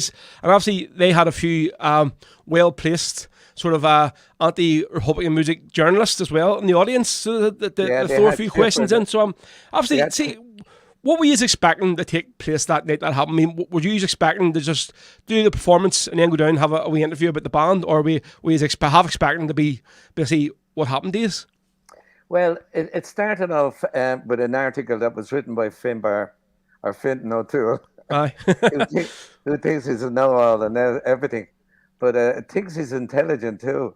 But he wrote an article called "Why the Demise of the Wolf Tones is Music to My Ears," and it's a derogatory article, as you can understand. And for a group that had put in so much, together we were already 36 years together with Derek and everything else. Yeah. And because we kind of split at the time, he took advantage of it to run the group into the ground.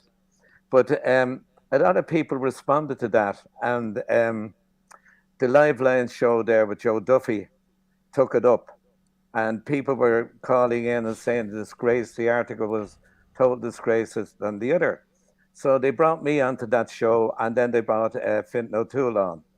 So we had it out on the show, and so who is he, Alan? Who is this guy Fintan O'Toole? What's his who is he? Why that he would be invited on to challenge Fusions? What is he? Is he a professor or something, or what is he? No, he's journalist he's or a journalist? Yeah, a journalist with the Irish Times. Right. Okay. And his well, he wouldn't have a.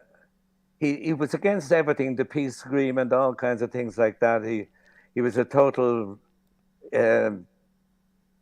against any kind of movement in the north. He was against, and so he saw an advantage in taking on the Wolf Tones and sort of running them into the ground, because we were, in a way, a voice of republicanism in Ireland, and so he wanted to bring us down into the ground and everything else. So I accused him of everything on the Joe Duffy show, and yep. I said, do you want to pick this up in the Late Late Show? so that's the way I left it. Next I got a call from the Late Late Show. Do you mean that? Do you mean that? Come on, yeah. I said, yeah, I do. as long as you let me play my football song. I can remember just in the back. Remember you sitting with the boron stick. I was going, he's going to hit him this because you kept going like this here and hitting it, and I going, he's going to smack him in the head that in a minute. So isn't it? I didn't touch him now. Oh no. Yeah, but like, what an asshole he is. Like, you know, funny enough, the last tour of America was just 2020, and I was in New Jersey, and Fintan O'Toole was lecturing on journalism. In New Jersey, was he? And I can't remember. I can't remember. I think it was Seton Hall University, one of them. But two of his students came to the show and they said, "What do you think of Fintan O'Toole?" I said, "He's a terrible arsehole altogether." So they came down. I brought them down for a drink with me. You see, and I gave a headband for Fintan O'Toole to bring to him. I'm sure there takes paid place on his wall. Nice, was it? Yeah. So I asked them what did they think of him. They said they were making all kinds of faces. They didn't like the guy anyhow. That's for sure. But you said we can't say that because we get bad marks on our exam. Aye. So I said in his article that he wrote. Now this is a guy that is teaching journalism, right? Yeah. In his article, he said that they brought out a song about the helicopter escape that happened in 1972, and it happened in Crumlin Road Jail. Now, can you imagine a journalist who hadn't even researched the fact that it wasn't Crumlin Road Jail, it was Mountjoy Jail? You know what I mean? So he suddenly moved the helicopter escape to Belfast. Yeah, there was an escape from Belfast, just not with a helicopter, so it wasn't. Yeah. But you know what I mean? The guy hadn't researched his bloody article, and he had a couple of things like that, that he hadn't researched. And I said the first rule of a journalist is to research your facts. You know, you're writing on the paper like the Irish Times. You're getting all your facts. It's your name. Go and say it. So it is like That's so right. You have to but stand bad. Nobody picked him up on that rope except me. There you go. But say, I think there was a couple that night on the audience that they actually let talk, and they were sort of back, and then there's a few people phoned up as well. But I say the two guys that spoke from the audience, I was just like, I mean, like one of the guys says he got a beating or something. I think it was Tommy. He says, the way you were talking like that there, and that's praise. You got a beating. Like, she didn't. Like. Yeah, but you know, it's really funny. One of them was Clifford, and he came up to me after the show. He said, "I'm sorry about that, Brian. You know, seriously? He was paid to be the argument. You know what I mean? Right. And he was paid to go on the show to be. He said, Jesus Christ. Sorry about that, Brian. I had to do it. Part of the job." Now, obviously, going back over the years, you have obviously travelled up and down to the north, probably in vans and cars. I mean, there's certain gigs there, but I think probably these days Kevin Gamble is probably getting his private jet to fly to the Falls Park every year. So he is. And the money it's knocking about in that office or up there, I just can't get any of it, so I can't myself. But obviously, tell me over the years. I mean, have you had any pretty ropey experiences, obviously with the Brits and stuff? So I think I heard on one of the interviews you've done with Kieran, your podcast, that were you nearly like ambushed by the Glenanne gang or something one night in Kilkeel? Yeah, absolutely. It happened, just a couple of weeks before the Miami. I think it was only a week before the Miami showband thing. Yeah. Tragedy. And we were up, and we went to go to a pub before the gig, have a couple of pints as we normally do, a sandwich or whatever. And so we went up to the pub, and the guy said, "Look, you can't go into the bar." He said that the RUC and the UDA or whatever they are, and the British Army, they're all in there drinking. And he said, you can't go into the bar. So we take you into the kitchen. So we went into the kitchen, and there we had our couple of pints. And we had our couple of pints and a sandwich and blah, blah, blah. Went up to do the show. It was kind of a marquee. It was... one of these open GAA shows. And we went on, and I heard a lot of activity during the show. Like there was a hell of a lot of speeding cars going up and down, and I'm wondering what the hell is going on here. But anyhow, after the show, I was called, "Oh, come on, Brian, I have to talk to you." said, you can't go home the main road. I said, why? He said, because there's a block down there waiting on you. Now, how they knew that, I don't know. But it was obviously some of the, the IRA guys that knew the story or whatever, watching the story. So we're going to have to take you over the mountains. So they took us over the mountains of Morton. We got to the top of the mountain. Remember, we did an old Comer van. Remember the Comer vans? I don't know. It wasn't much of a van anyhow, but we got to the top of the mountain. And the lads, there was about 3 or 4 cars with us. And when we got to the top now, he said, just keep going straight and take it straight to Warrenpint.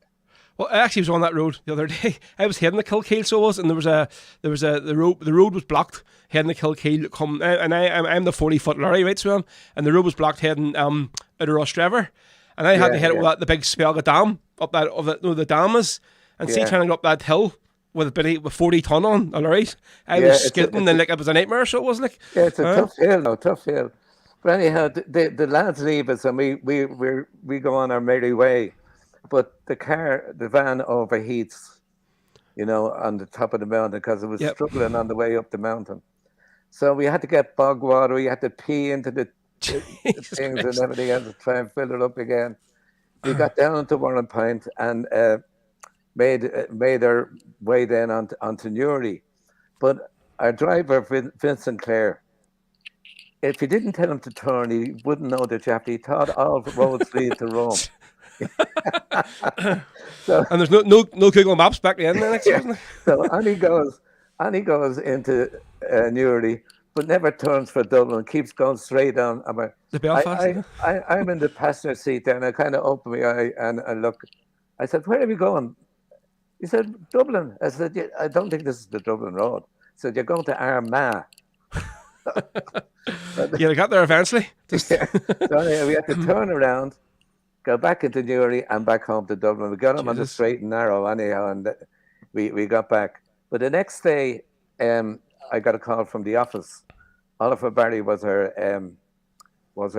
manager at the time, and he said he got a call from the special branch to say we weren't to go north the next weekend. We are playing up again, and he said because they believe you're going to be ambushed or something. You're going to there's a hit out there for you somewhere.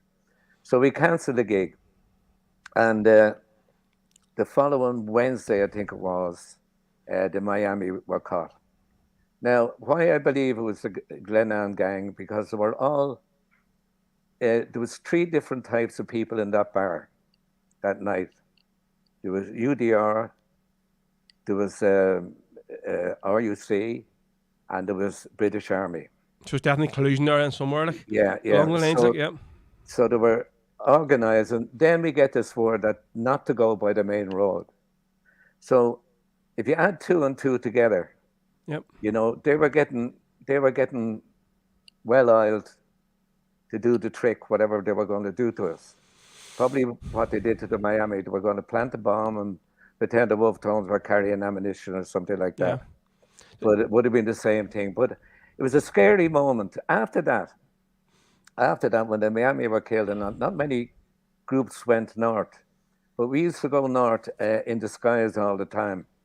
And what we do, we'd meet someone at the border, and they'd transport us to the gig. Right. And we've gone in everything from, I remember one time we were in Jerry Adams' armoured car at one stage. And I remember going to a checkpoint. I can't remember the driver's name. It's a funny guy. But he said he stopped it by a checkpoint, and he just went and, he brushed them off anyhow. And then we moved past the checkpoint. He puts the hand under the seat and picks out a gun. Don't worry, lads, I've been covered here. Like. If we had been caught with that gun, we would have been all in long cash. But anyhow, we got away with it. But we also went up there in a hay truck. They used to divide us up, like one to go this way, one to go that way. Tommy and Noel were in a hay truck at one stage. So itchy arses in I think that was going to the Carrickmore or somewhere like that. Jesus Christ! But we had scary moments, but when you're young, you're invincible. You don't feel any fear. and Yeah. we took it as part of the gig. Well, Uh, that we sort of brings me on to the next question I was going to say to you about. Obviously now you've been playing at the Falls Park now at Fela for many years. I think I've even heard yourself saying that it's just like it's the one you just look forward to every year. Like, so it's like probably the highlight gig of the year. Yeah. Now, obviously I have to ask you this because I know there's some people maybe pull me up and go, "Well, you should have asked him when you had him on." I mean, but how like obviously all three is now you're no spring chickens, right? I mean, you're getting on in age, like Absolutely. how much? Yeah, absolutely. I mean, so with sort of all the respect that you deserve, Bran, right? And obviously the three is Noel and Tommy as well. How much longer do you think that you can keep doing this, right? Obviously, to the extent that you're doing it without possibly being your gig being sort of turned into like a side show or like maybe like a tribute act, and I'm using like backing tracks and stuff. Know what I mean? And Yeah. maybe losing the legacy that you'll eventually deserve whenever you do ever finish up. Do you know what I mean? That's one reason I'm saying there, because it seems to be a long running joke every year. As soon as it's announced, the Wolf Tones are playing the Fela. Oh, this is their final farewell tour. No, because it's been said too many times. Oh, this is our final farewell tour. Do you know what I mean? So like, how long do you think you can keep doing this? And tell me a bit as well, just about what playing at the Falls Park means to you. Yeah, well, it's a wonderful thing. We've always supported Belfast in every way we could, and the Falls. I think the Falls is a very special show. It's in Belfast. A lot of tragedy over the years, and if you like, it's an expression from the people of Belfast of what happened over the years, telling the world and letting the world know that Belfast is alive and well, and ready to let the world know. So I think it's highly important, and people come from all over, as you know, to that show. So that's the importance of it.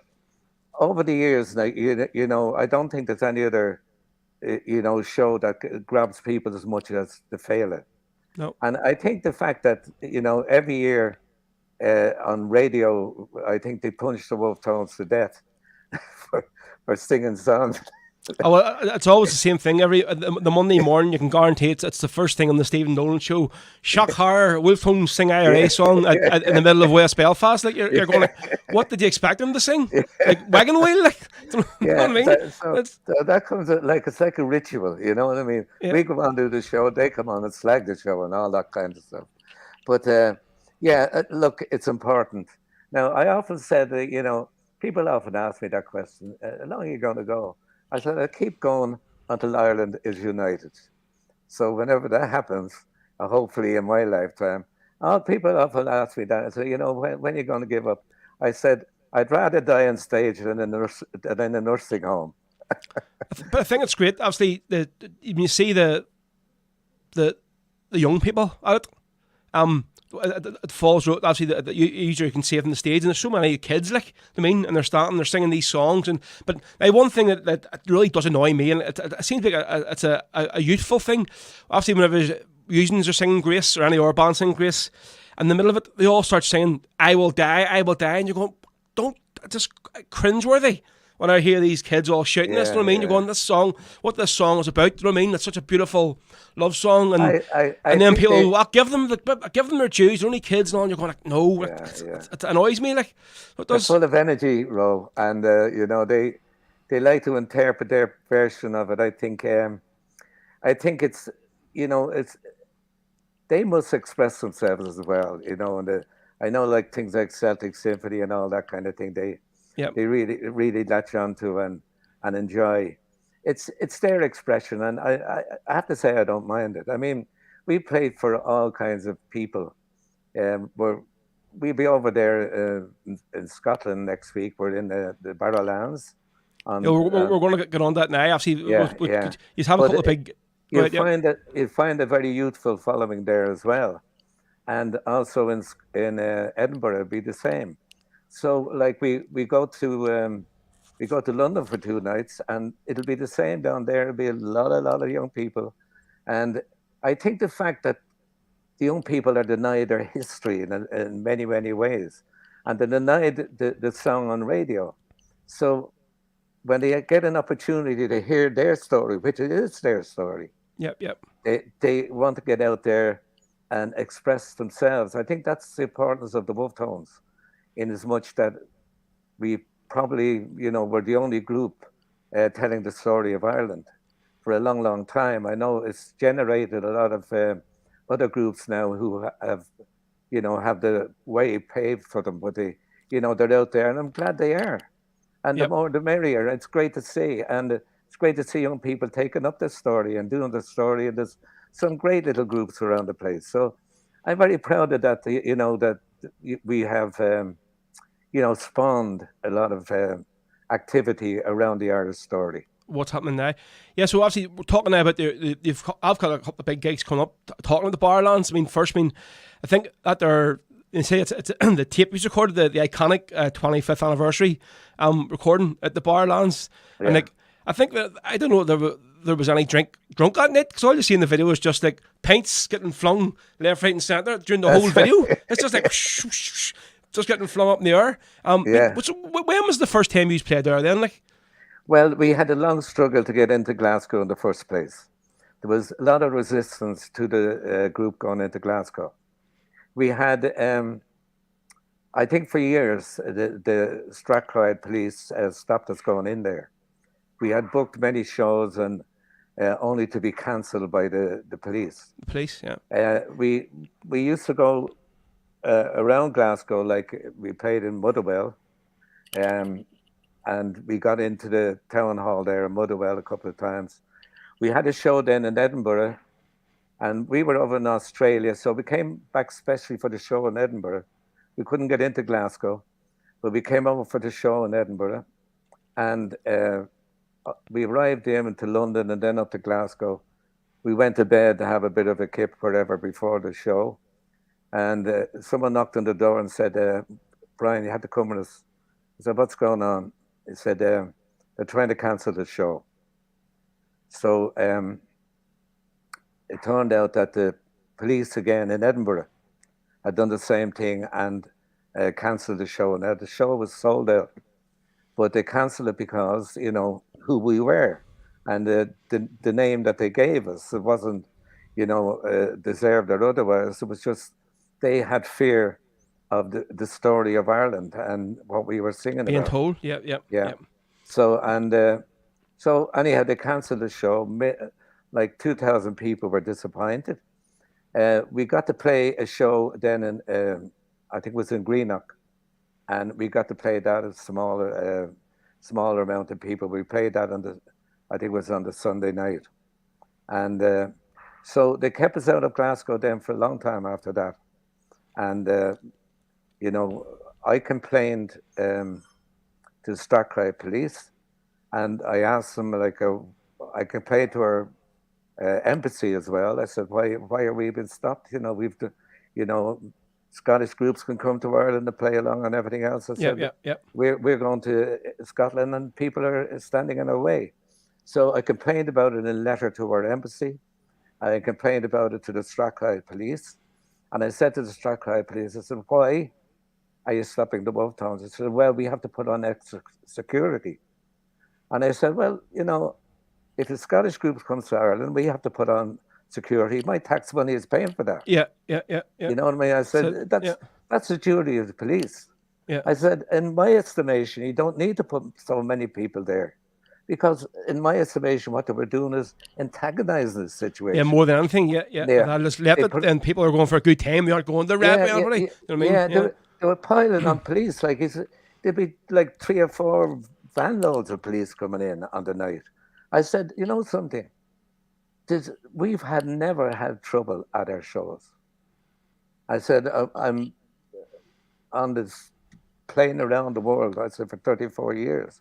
We're respected around the world. I said, the only people that are not respected Wolf Tones is the Strathclyde police. So we had this argument over and over and over again. I went over to see the inspector, wherever he was, the hobnob up there, and had a chat with him, put my view across. Then I went to the Barrowlands again, and with Stevie, who's my man on the ground over there, And we went once again to them and said, look, we're going to book the show. Have you any objection? And I said, we put on, extra security, blah, blah, blah, which we did. So we got through that one, and then we got through the next one and the next one. And, it was a tough battle, but we got there at last. Got there in the end. So obviously, so it's next week you're playing the Barrowlands. So where is it? Is it Ticketmaster? You have tickets for it, or how can people? Yeah, I think it's Ticket Scotland. Oh, Ticket Scotland, yes, I think Ticket a lot of the gigs Scotland, over. yeah. So I mean, probably just like the Falls Park. It's a legendary venue. Fusions to play like what is, I'm sure. Yeah, I think we hold the record there. We have the record there for the amount of shows that we played over the years, and so no other group has sold out more shows than the Wolf Tones in the Barrowlands, which is an amazing track record for the band. Which everyone played there, from the Beatles to the Rolling Stones, And Shebeen once before they were banned. So they were all Quinn didn't do themselves any favours, like. Yeah. So they didn't. So obviously, and then you're going to be going to Edinburgh then from Glasgow. Yeah. Where are you playing in Edinburgh? La Belle Angelis. La Belle. La Belle. Is that... Yeah. The Wonderful Angel, isn't it? I don't know, something like that. And it's here as well. Just over, you aren't playing for St. Patrick's Night, but you're going to be doing a couple of gigs in America as part of like the famine anniversary. Is it? Obviously, these aren't going to be typical Wolf Tones gigs you're doing. Like it's something different you're doing. No. Well, what we're doing over there, we've one show in Boston at the Strand Theatre, which is a beautiful old theatre, and then we're doing 2 shows there in Broadway. In the town hall in Broadway, in 43rd Street.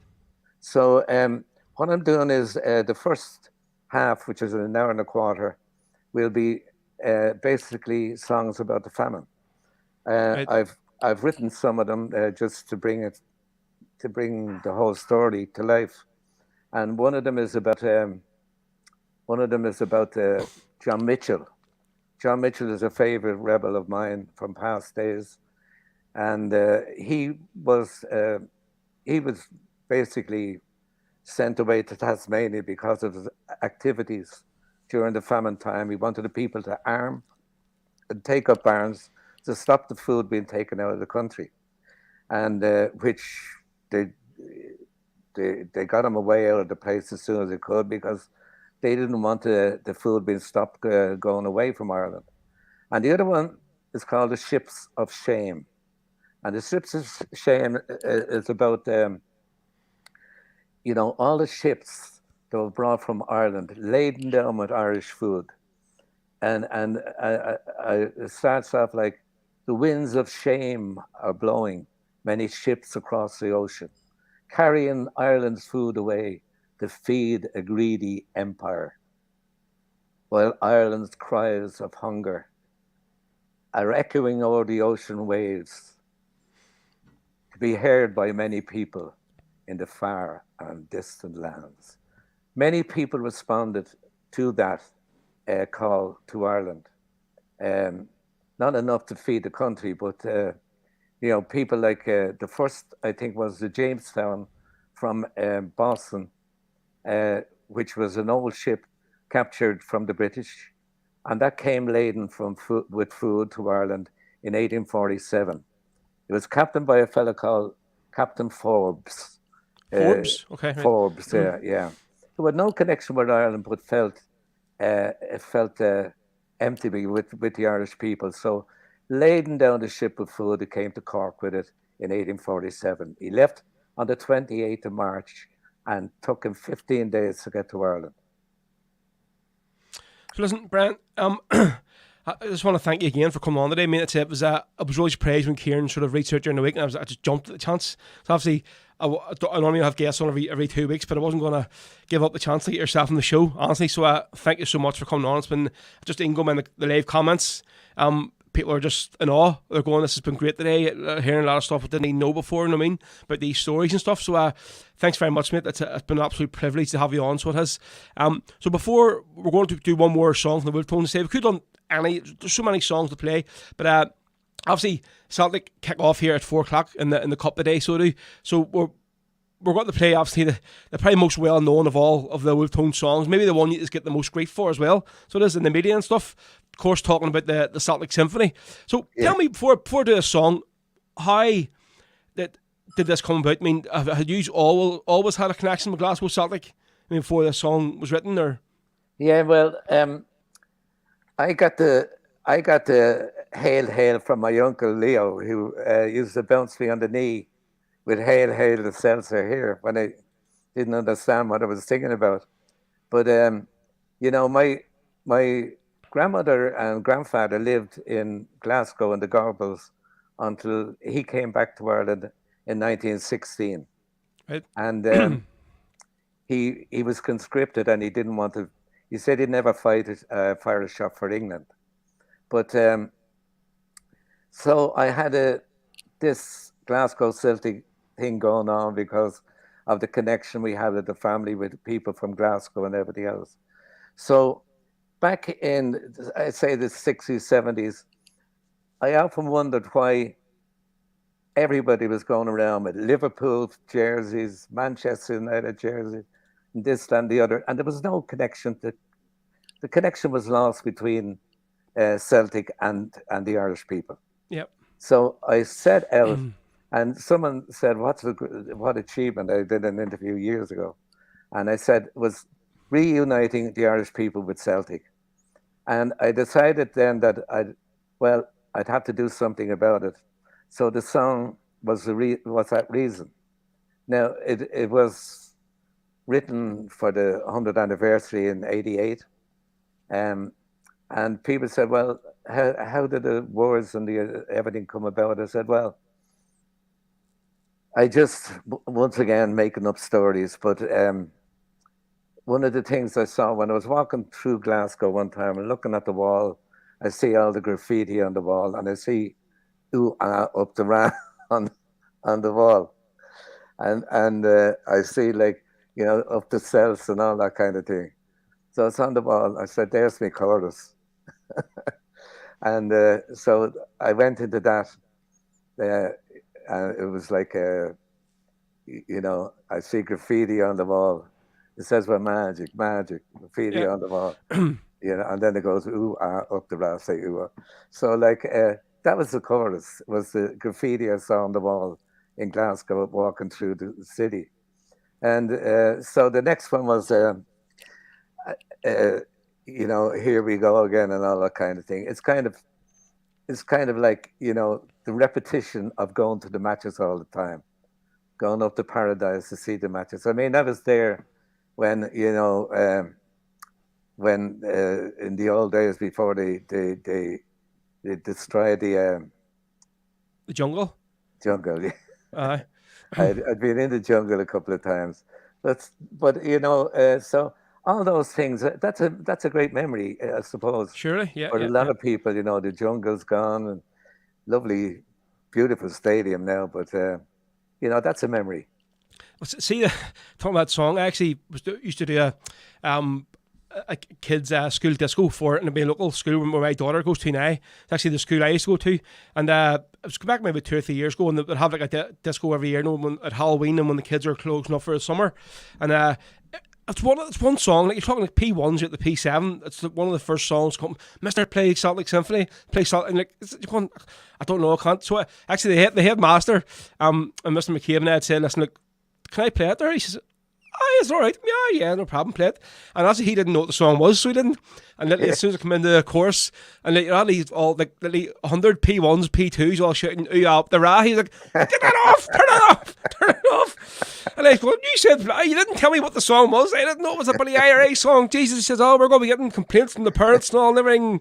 These kids are going to be walking in the gate singing, ooh, up the rah, you know. Yeah, well, a friend of mine, you know, said that his son is going to the higher school in Uri, and he lives in Lurgan. So he said that the kids go on the bus, you know, and he said the whole bus sings Celtic Symphony on the way out and the way back. That's it. Fantastic. So that's the, you know. You can't deny it. It's great. Right, so we're going to play to say hopefully we'll have a good result today in the Scottish Cup. So also again, Bran, thank you very much, mate. It's been an absolute privilege and an honour. And I say all I can say, that's another one ticked off the bucket list. So it is, and I'm just in awe this afternoon. So here we go, folks. This is the legendary, probably most famous Wolf Tone song of all. And hopefully we don't get kicked off Facebook for this one. That's normally the one that does knock us off Facebook. But I say we've got the interview out of the way, so I'm happy about that. Here we go. This is the Wolf Tones, folks, with the Celtic Symphony. And Bran, thank you, mate. I hope we maybe catch you at the field this year. If you're going to be there, we don't know. All right. Cheers. Thank you. It's good. Okay. Thank you, Ro. Thank you. There you go.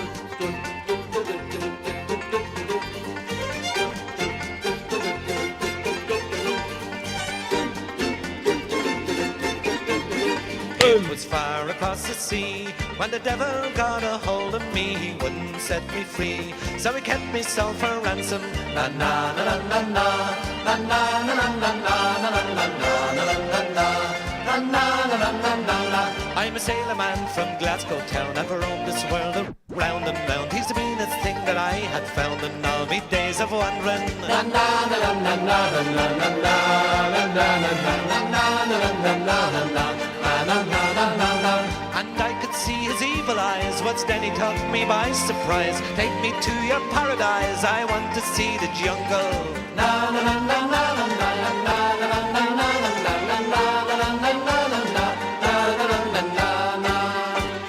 Here we go again.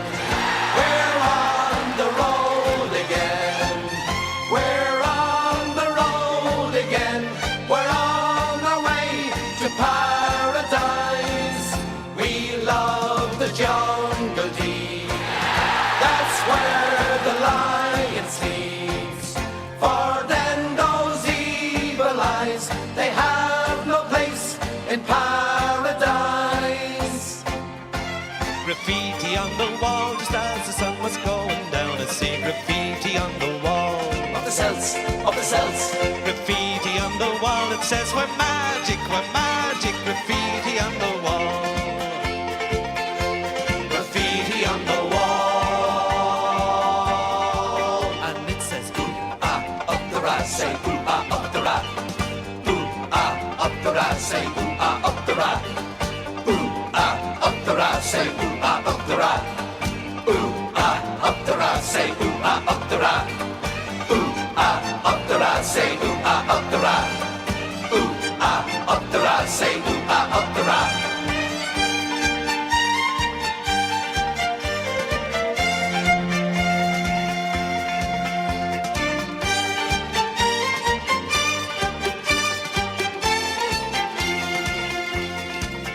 We went through each jungle deep, for the paradise that we did seek was no trip for the weak. There waltzing with the natives, na na na na na na na na na na na na na na na na na na. From the Amazon to Borneo, from Africa to Tokyo, to the darkest jungles of the world, but nowhere could I lose them. Na na na na na na na na na na na na na na na na na. Around in circles every way, he turned to me and he did say, I think you're leading me astray. I want your soul, me pal. Na na na na na na na na na na na na na na na na. Here we go again. We're on the road again.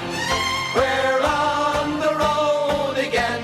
We're on our way to paradise.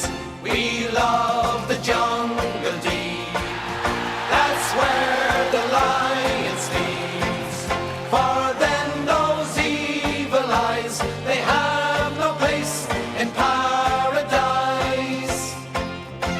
Graffiti on the wall, just as the sun was going down. I see graffiti on the wall of the cells, of the cells. Graffiti on the wall, it says we're magic, we're magic. Graffiti on the wall.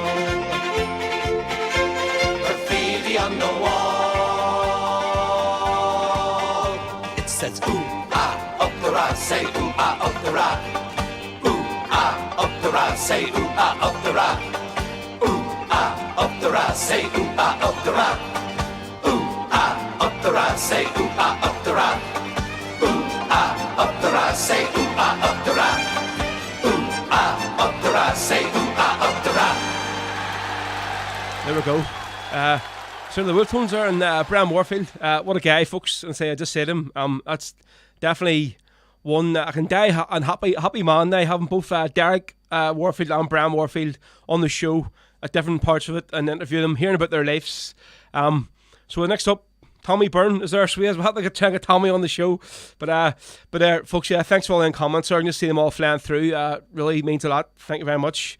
But I mean, it does. It's apart from the all wee person saying and John Daly saying about, come on, get this off, get the tunes on. I mean, that there been on there for over an hour. But I mean, you just don't mind. And just see people sitting listening, going, they aren't commenting while the interview's on, but they're listening, and you're going, it's just great to hear the stories about how certain songs were written, about what was the thinking behind them and stuff. No, and it's great. I mean, somebody of the stature of Bran Warfield, just to get him on the show, I'm like a wee kid in the sweet shop just talking about it now. So you probably see how happy I am, folks. But there you go. So listen, I just got the team lineup just come through here for the match against Wraith Rovers. So in case you haven't seen it, it's Joe Hart, and that's Anthony Ralston right back, Carter Vickers and Welch centre back, Liam Scales. Great to see Liam Scales starting again.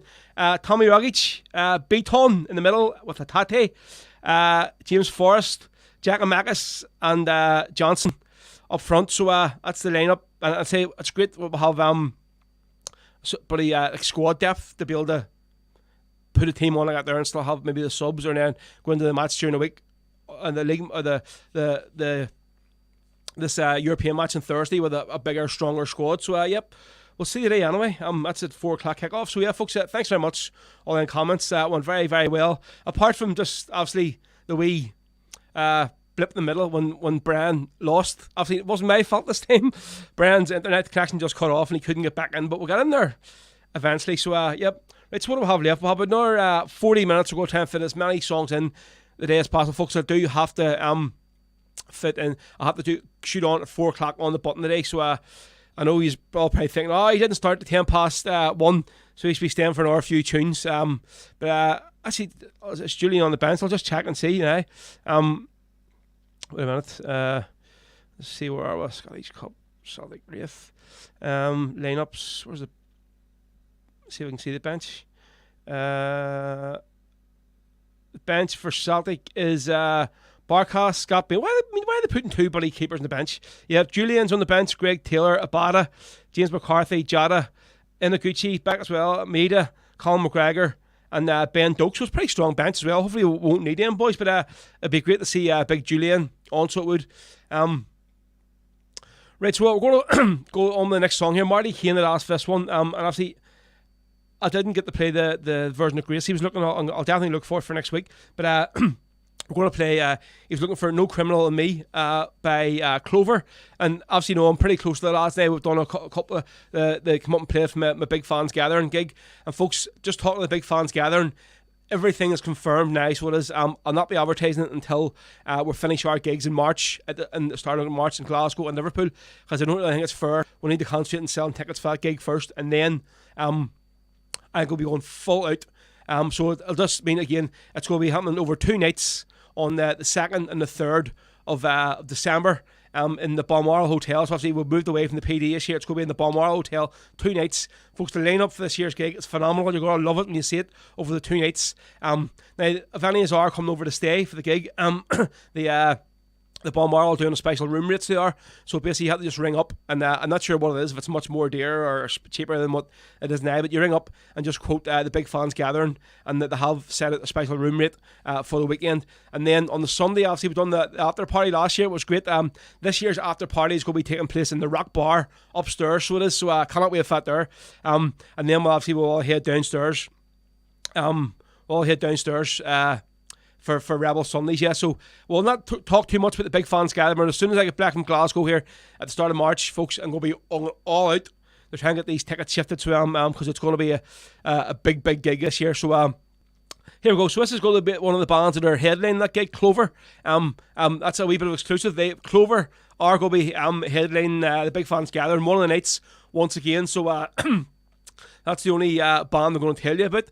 But so I am doing 2 gigs with them here in March. One in the 4th of March in Malone's in Glasgow, and the next night in the Liverpool Irish Centre. So folks, there are still tickets, some tickets still available. So hopefully you'll be able to see us. So Marty Kane, that's for this one. This is Clover from their album No Criminal in Me. The title track, of course, it is No Criminal in Me. Here we go.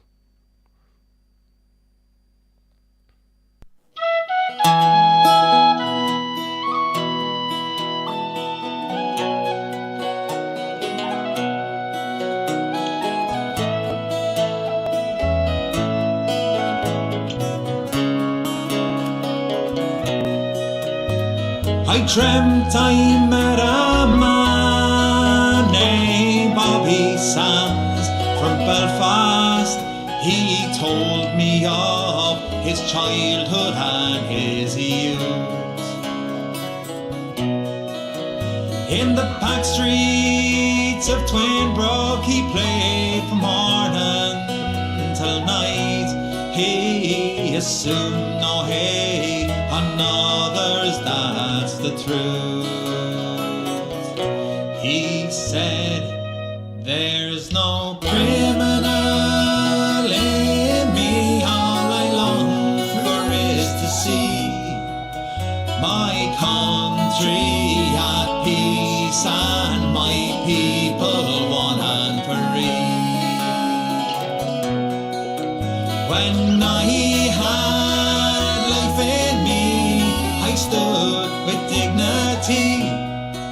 I fought the strangers till the moment that I died. The strangers came and I saw my people suffer,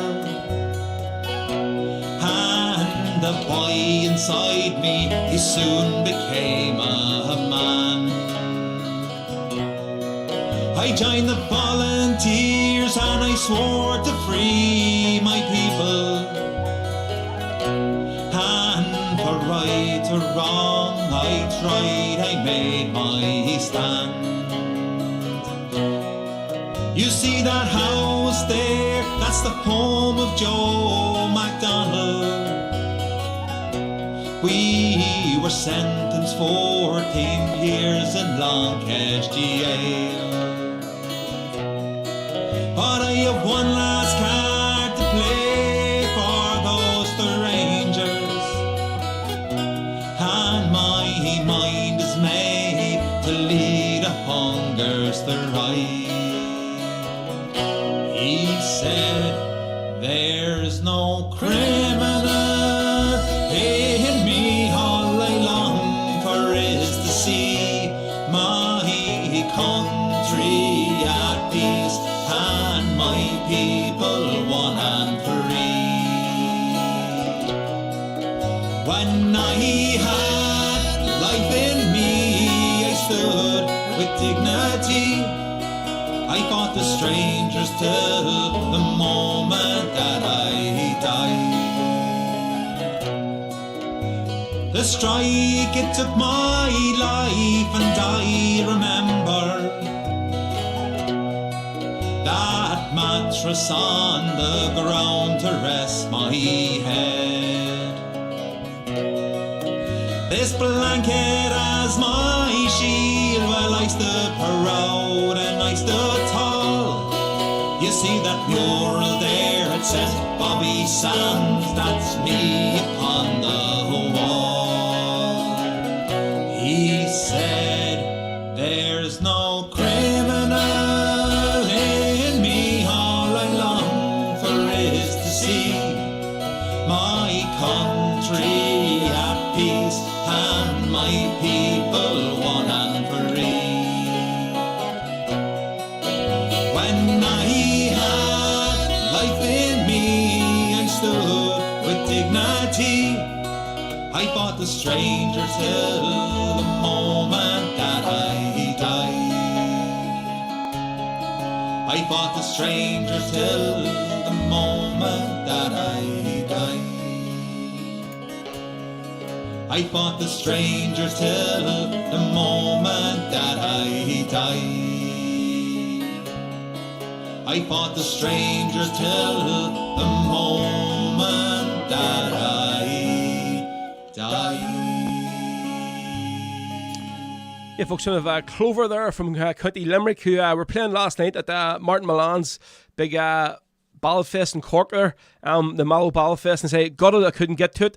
I was actually meant to be doing, I was all booked and all to play it, so I was to do the announcing all the bands on stage last night at the gig, so I was really annoyed because it would have been my first time at the Cork, especially to do a gig like, or sorry, down to Cork, but I turned the gig clashed from my friend's wedding that I had to do last night. That was pre-booked first. So Miles Gaffney, who had the show last week, he stepped in, so he did, and done the MC tonight. So it'd be great to see some of the videos. I've seen a few on Snapchat last night, so it did, but it'd be great to see a few more videos. So fair play to Martin. It looked a great gig, so it did. Right, just a few people here obviously just talking about the big fans gathering, saying, yep, oh, can't wait, it's going to be a great night. I see Sean McDonnell, he says, don't tell me I miss Bran out of the Wiltones. Is that who I had on this week? Yes, Shauna, but listen, as soon as the show's finished, you'll be able to go and re-watch it on YouTube or on Facebook again. But folks, just regarding last week's show, when we have a Miles, absolutely raging because YouTube blocked the video. They wouldn't let me put it up because of two songs. Miles' two songs, the ones he wrote, they were copyrighted under his name, and I get blocked from putting the video up because of them two songs. And then because I played You Never Walk Alone as well, for Tracy, that they're blocked the video as well, so I wasn't allowed to upload it. So hopefully there'll be no problems today, because I really want to get this the Bran Warfield one shared about. So that's why there was no video up on YouTube from last week. Somebody else just said there about why we're not. Let's see, we're not having it in the where's it? Where's that comment? Yep, John Daly says, why not having the PD this year again? Mate, that was the plan, want to have the PD. They just don't want to have the gig, which to me it was a bit annoying. Like, can't understand why they don't want to have it. Like, they made a massive amount of money behind the bar last year. There was no trouble apart from, well, not getting into it, what the wee skirmish was about, but that was it. But nothing out of the normal. I mean, it was a cracking gig, so it was. If anything, I mean, I was more a bit annoyed because of the music coming from upstairs. Me drowned out the music downstairs whenever the band weren't singing, but that's another thing. But see, I approached them before I booked the Balmoral, and they just weren't for having it. That's why. So obviously, but I think in this here now, the Balmoral, it's a far better venue. It's bigger hall. It's a nicer venue, so it won't be as cramped as the PD was last year. And say it's they give me the hall for both nights, for the Friday and the Saturday. It's going to be in the Grand Ballroom. They have a massive big stage, so it's the perfect setting for this here event. So this, so I'm not going to advertise it until we get back from March, from the gigs in March in Glasgow, Liverpool. And once we get back there, folks, I'm going all out. So you'll never stop hearing about this here until it's sold out. But I'd say that these two gigs this year are going to sell out very, very quickly, going by the lineup we have. So, right, so we're going to move on. Somebody mentioned earlier on there, and I actually already had this planned to play on today's show. Tomorrow is the anniversary of the Stardust massacre. So it is. And that nightclub where all those people were terribly, I had to say, murdered in. They were murdered. I mean, because basically the management locked the fire exit doors of this nightclub with chains, so they did, and they couldn't get out. And it's a travesty listening to hear this song. So Christy Moore wrote a song called "They Never Came Home." So we're going to play it there now, obviously for the memory of the people who lost their lives in the Stardust nightclub. So this is that one, folks. Last half hour of the show today. This is Christy Moore with "They Never Came Home" in memory of all of the victims of the Stardust massacre. St. Valentine's Day comes around once a year. Our thoughts turn to love as the time it draws near.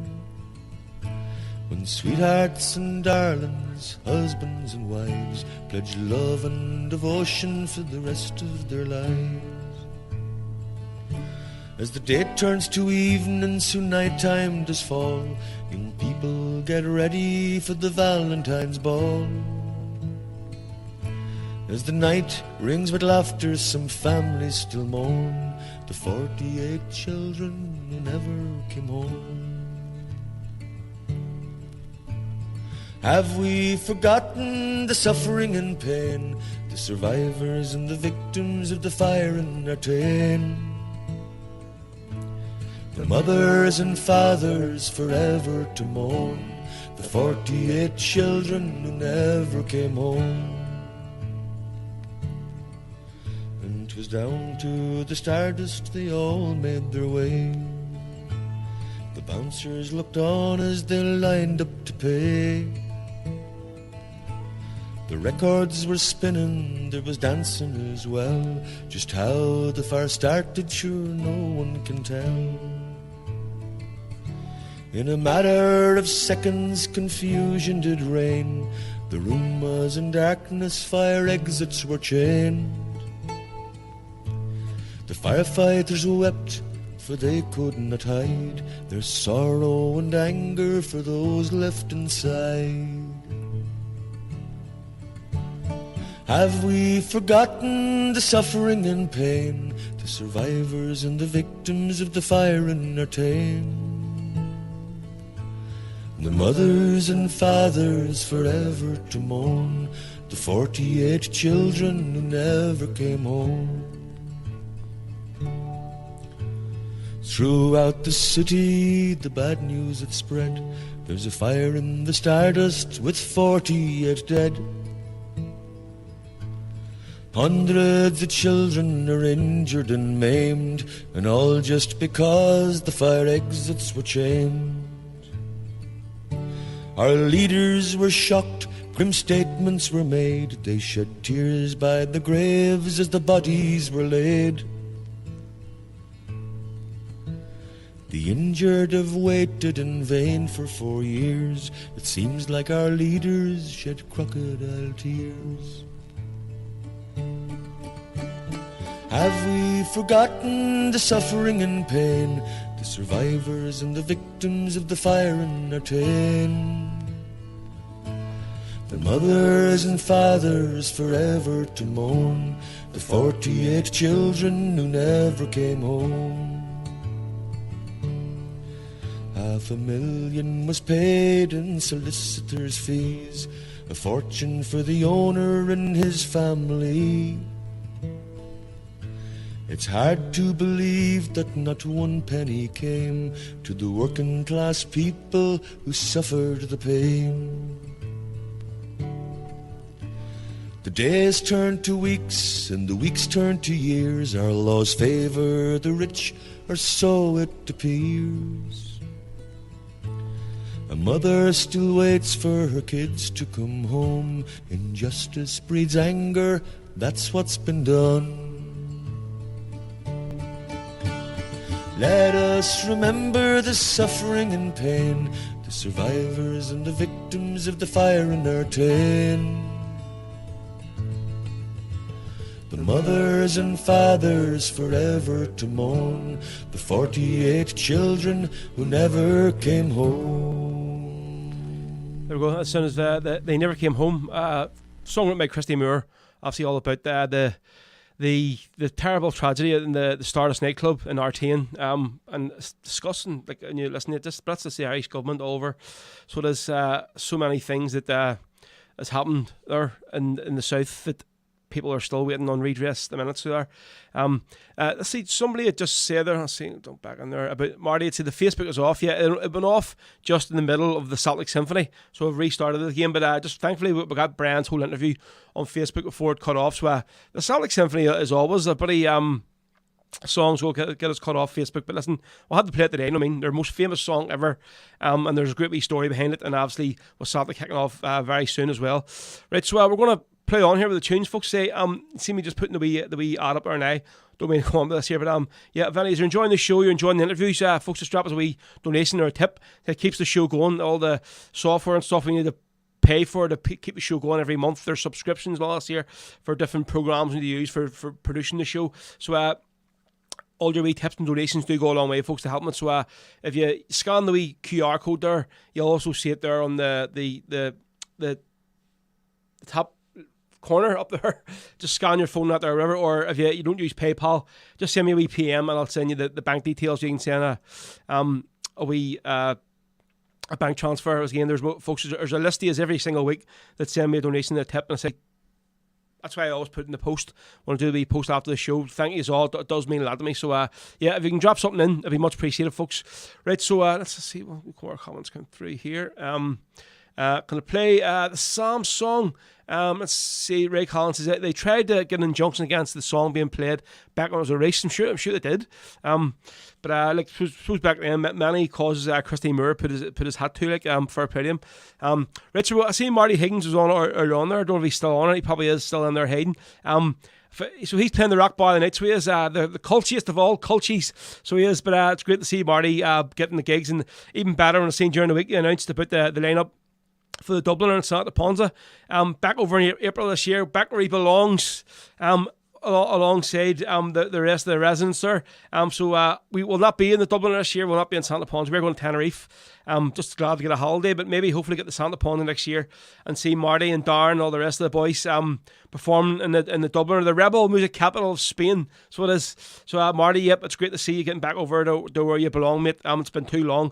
So we're going to a song from Marty's album, Lullabies and Battle Cries, and this is obviously get us all in the mood for the Celtic game kicking off very soon. This is Let the People Sing, and This Land Is Your Land, on Rebel Sundays, folks, from myself, Row, till 4 o'clock this afternoon, and then I'm out the door. Well, for those who are in love, there's a song that's warm and tender.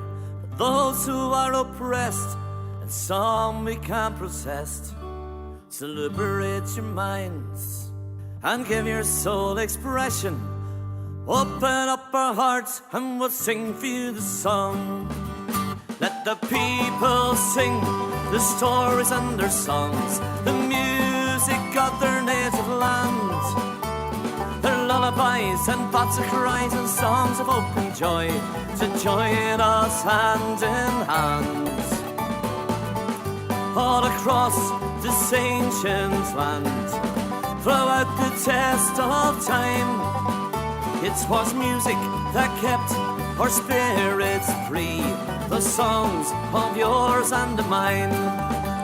It was back in ancient times, the bard would tell the stories of the heroes and the villains, the chieftains in the glen. Through Elizabethan time, Cromwell, war and fury, put the piper to the sword, killed the harper and the bard. Let the people sing the stories and their songs, the music of their native land, their lullabies and battle cries and songs of hope and joy will join us hand in hand. And all across this ancient land, throughout the test of time, it was music that kept our spirits free, the songs of yours and of mine.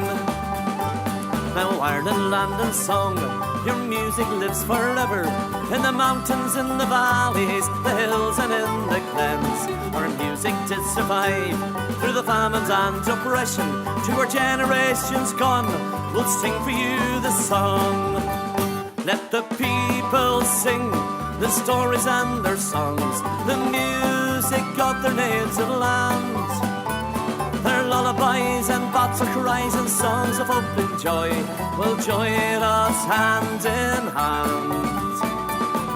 And all across this ancient land, throughout the test of time, it was music that kept our spirits free, the songs of yours and of mine.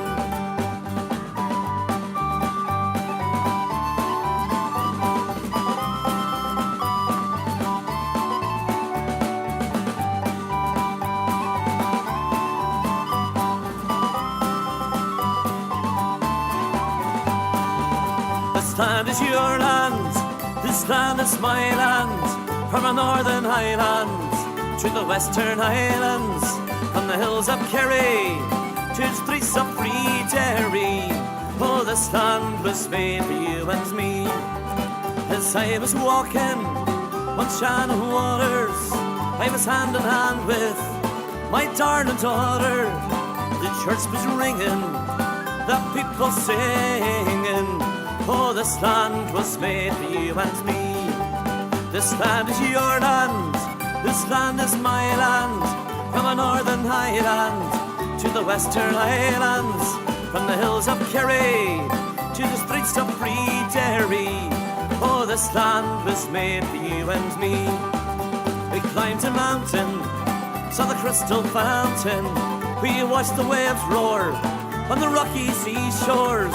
Her eyes were shining, she sighed, oh daddy.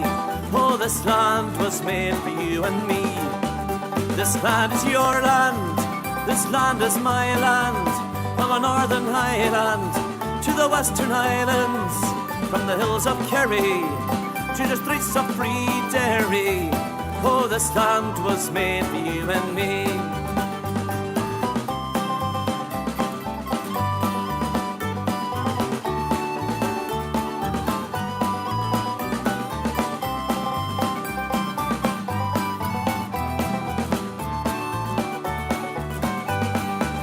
We walked home by the old church steeple, proud of my country, proud of my people. From the men who died there to the men who tried to, singing this land was made for you and me. This land is your land, this land is my land. From a northern highland to the Western Highlands, from the hills of Kerry to the streets of free Derry. Oh, this land was made for you and me. This land is your land, this land is my land. From a northern highland to the Western Highlands, from the hills of Kerry to the streets of free Derry.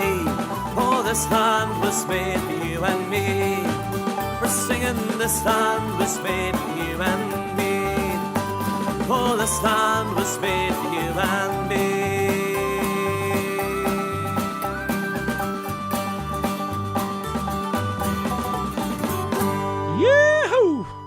There you go, just a wee yo-ho there for culty Marty Higgins at the end. Yeah, so that's Marty Higgins there from his album, cracking album there, Lullabies, Battle Cries. So Marty's on the rock bar tonight, so I think along with Liam McDonnell as well, and Jerry Oakes playing Swayze. So get yourselves down to the rock, folks, if you're off work tomorrow and you're not having to get up at 5 o'clock like me. I think probably the next time I'll be in the rock is the next day after the big fans gathering, more than likely, so well. That's just the way things go. That's what we'll have left, but nor 20 minutes of the day's show. It's definitely you will not be playing Wagon Wheel. James, yes, I'll fit that in before we finish up. Definitely at the end of the show for me, not a problem. Right, so Stevie, we'll do this one here now. If you we've already been knocked off Facebook once, so here if we got knocked off an hour one today, I don't care. We'll just reload it again. So we'll have to play a song from the Irish Brigade as we normally do every week on the show. With me Rebel Sundays without John Daly. Now listen, please, if you keep saying things like that there, you're going to get me in trouble, okay? So we'll have to delete that comment. Marty, if you can, please. And John, I'm serious, cannot be saying stuff like that on the show. Maybe your opinion, but just don't be saying things like that there, because you're going to get me in a bit of bother. I don't want to get a rap in the door, so don't, you know. So please knock on the head if you do. Right, so here we go. This is for Stevie, who was bopping out to this one last week. So he was bopping out to this one last week in the rock bar with when Stephen was singing My Old Man's a Provo. So I think that's what the song was anyway. Here we go. So this is My Old Man from the Irish Brigade from their album Live at the Sidewalk in Dublin. Class album. So there's so here we go. Stevie Holbrook, that's one you. One of our resident culties on the show, but not from around out there. Yeehaw! More recent song this time. This is one I sort of changed the words to somewhere along the line. A song called My Old Man. My old man's a Provo. Well, my old man's a Provo with a very handy gun. I haven't seen him lately, he's always on the run. He looks so really trendy in his shades and DM boots, far cooler than those other dads in ties and shirts and suits. Well, the Brits and police harass me each time when I go out. They ask me if I've seen my dad and if he's been about. I say, mind your own business, just leave me alone. You sure are only jealous, you've no fathers of your own. Well, my old man's a Provo, that very handed gun. I haven't seen him lately, he's always on the run. He looks so really trendy in his shades and DM boots, bar cooler than those other dads in ties and shirts and suits. On RTV the other night, a cop came on to say, give us information about the IRA. He showed a Provo unit on security TV. I know one was me daddy, but he stopped and waved at me. Well, my old man Provo with a berry and a gun. I haven't seen him lately. He's always on the run. He looks so really trendy in his shades and the boots. Far cooler than those other dads in ties and shirts and suits. At Christmas time it's lonely when Daddy's not at home. The Brits are watching everywhere, they've even tapped our phone. That's Christmas Eve, they staked out all our windows and our doors. When climbing down the chimney came a Provo Santa Claus. Oh, jingle bells, jingle all the way. Oh, what fun it is to join provisional IRA. Oh, jingle bells, jingle all the way. Oh, what fun it is to join provisional IRA. Well, my old man the Provo with a berry and a gun. I haven't seen him lately, he's always on the run. He looks so really trendy in his shades with the boots. Our cooler line in ties and shirts and suits. My dad has got me worried. I think he's going soft. There's half a ton of fertilizer stowed up in our loft. Are you gonna be a farmer, Dad? I asked him just for fun. He said, don't be an Egypt, pass a coffee grinder, son. Well, my old man's a Provo with a berry and a gun. I haven't seen him lately, he's always on the run. He looks so really trendy in his shades and the boots. Far cooler than those other dads in ties and shirts and suits. My daddy's up in long cash now, and it's just not right. I'll say a special prayer for him when I go to bed tonight. The day it was his birthday, I sent him in a cake. There was Semtex in the candles, he'll be out before I wake. Well, my old man, the Provo, the berry and the plum. I haven't seen him lately, he's always on the run. He looks so really friendly, the shades of the boots. Far cooler than those other dads. Well, now the guns are silent and the fighting all will cease. And just like all those other dads, my dad will be released. But the Brits, they want a guarantee that he will keep the peace. So they're making him a sergeant in the IRA police. Well, my old man's a Provo with a berry and a gun. I haven't seen him lately, he's always on the run. He looks so really trendy in his shades and the boots.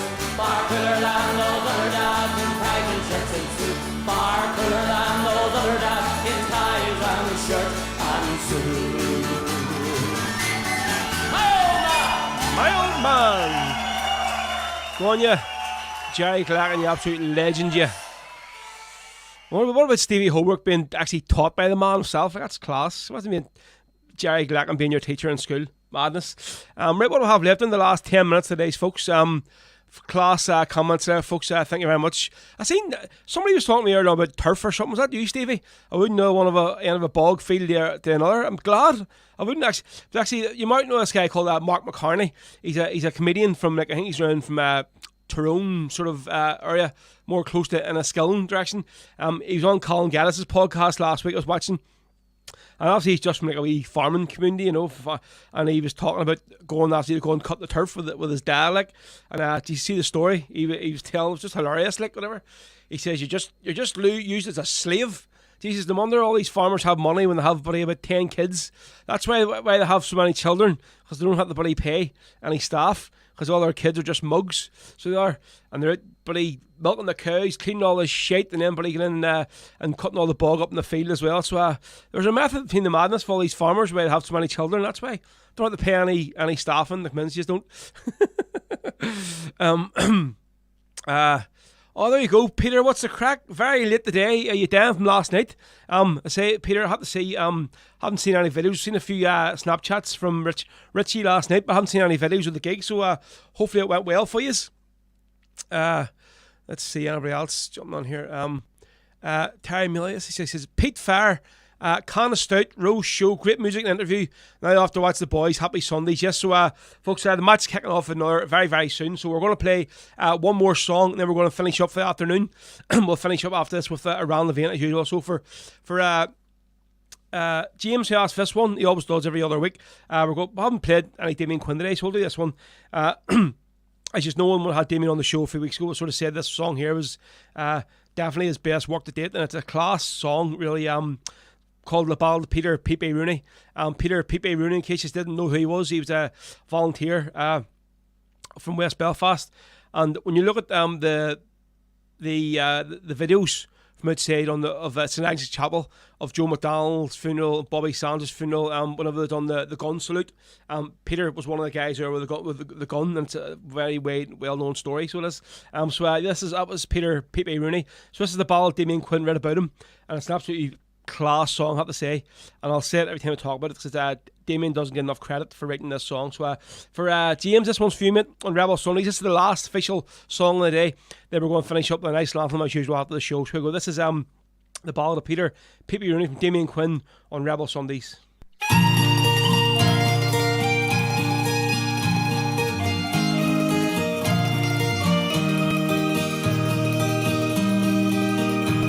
I'll tell to you the story of one of Ireland's bravest sons. His name is Pepe Rooney, in St James's life begun. He was born into a conflict of oppression and of shame. So he took a stand for Ireland to break those English chains.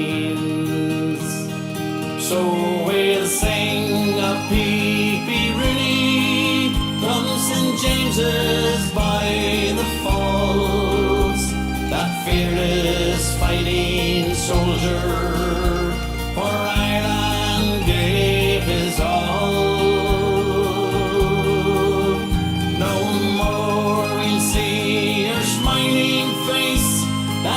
That we all knew.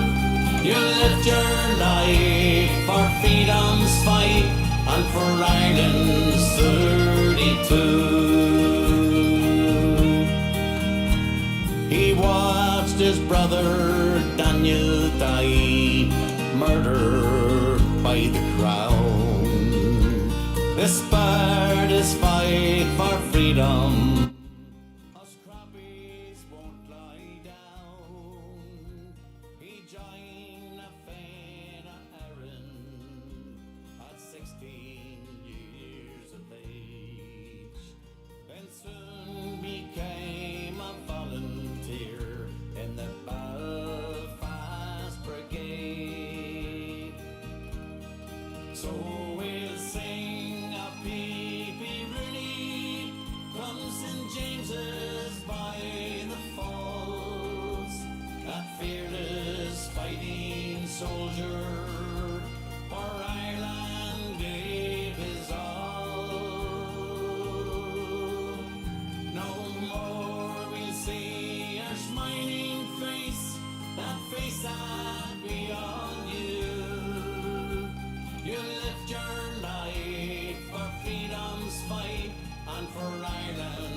Again for Joe McDonnell, with his rifle in his hand, beaten and arrested when that funeral was attacked.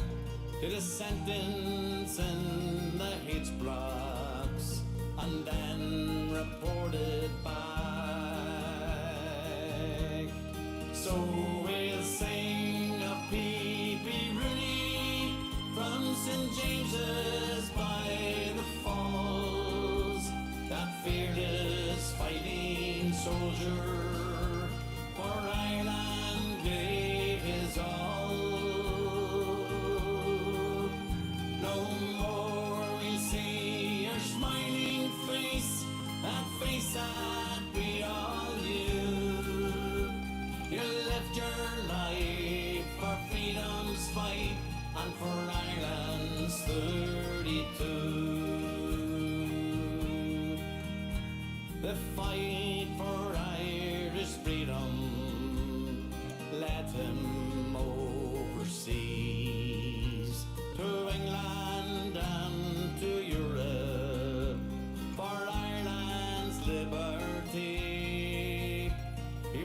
over in Gibraltar with his comrade Dan McCann, who was murdered with Mairead and Sean, far from their native land.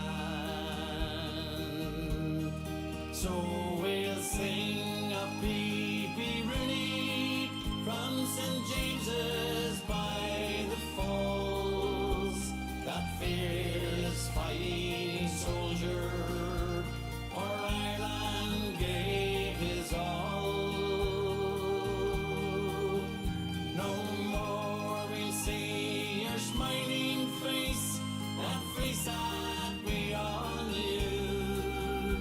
You lived your life for freedom's fight and for Ireland's 32.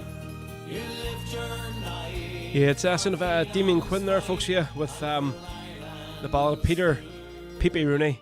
Yeah, I seen there as well, somebody just said the music and the volume just dropped out very low. I don't know what happened there. It could be to do with Spotify. That's where I'm playing that song from. I had it in the headphones myself and it just went. You may actually see me in the screen going, what happened there? I don't know what. That's why I tried to turn the volume up a wee bit. I'm not sure what happened there. I don't know. Yeah, folks, so listen, I can see us all. Listen, Shauna, unfortunately I cannot fit it in today. I'll definitely get on next week for you. We'll have to shoot on here. It's I need to go. I've stuff arranged here after I'm finished today, so I need to shoot at the house. So folks, again, thanks for all of you who have left lovely comments today. Anybody who's left a wee or tip, donation, whatever you want to call it, thank you very much to you all. If any of you want to leave a wee tip or donation, please, you still can. Just on the wee at there, see it? Just scan your phone on it. It'll bring you straight to PayPal and you can drop us a wee tip for the show. Or if not, if you don't use PayPal, just send me a wee PM to any of the social media pages, Facebook, Instagram or Twitter or whatever, and I'll give you the wee link for the bank transfer, which say there's a few do every week. So thank you. Right, so we're going to finish as normal, folks, with Around the Vein. I'll see you all next Sunday, and I say you've seen there I was putting up the guest next week. We're going to have Paddy Cohen on from the Rebel Hearts, County Tipperary band. Paddy, I say this guy here, he literally is about 8 foot tall, so I don't know how he's going to fit into the screen next week. So the guy is absolutely huge, so he is. But yep, looking forward to getting Paddy on the show as next week's guest. Today's one was a bit of a surprise. Wasn't meant to be on. Never had planned Bran Warfield to come on the show today, but we got him on. That was it. So it was great to have him on. It was a great interview and some great feedback. So folks, hopefully we'll get to see the match. Celtic can smash these boys in the next round of the Scottish Cup. With the sort of weekend team we'll have out today, but should be enough, hopefully. So we're going to finish up as normal here with Around the Vein, folks. So until next Sunday, I'll see us all then. Thank you very much, and enjoy the rest of your Sunday before we get back to the porridge and back to work tomorrow. So, Chuck Ireland, thank you very much. Cheers, bye. Hold on a second. I should just bring this here forward, because this here song here, it doesn't start straight away, so just fast forward there. It was mumbling on. Right, so the nice and all the folks here Around the Vein of our Oak, as you're normal. See us all next week.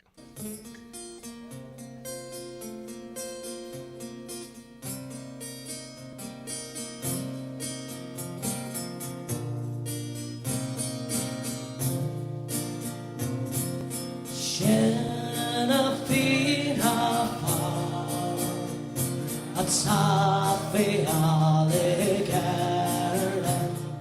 winds are slow, her tender rannikum, they fudge face hair, shanty, a shinshire pasta, the akbar, pantera, not the top. And dots I in Sabarnwell, they gone their hill, and was no sill, they gone their scrape, they labog na be live, Charlotte cannon around the vein. Thanks very much, good night, God bless you all. Chucky Allah. You've been listening to Rebel Podcast of Rory Carson. To listen to this and past episodes again, and to also check out future episodes, keep an eye on our official SoundCloud page. We're also available on all social media outlets. Just search Rebel Rebel Podcast. Bhí sibh a géisteach an sin leis an fád cruúlaí Rebel Rebel le Rory McCarson. Le héisteach le seo agus hir hagran a ríis, agus na hagran atá le teach, caisúil ar CUF sugin ar SoundCloud, agus táid ar fáil ar gach ceiniúil ardan ar na main thuisiilta. Ní mór deit ach fád cruúlaí Rebel Rebel a chuirda.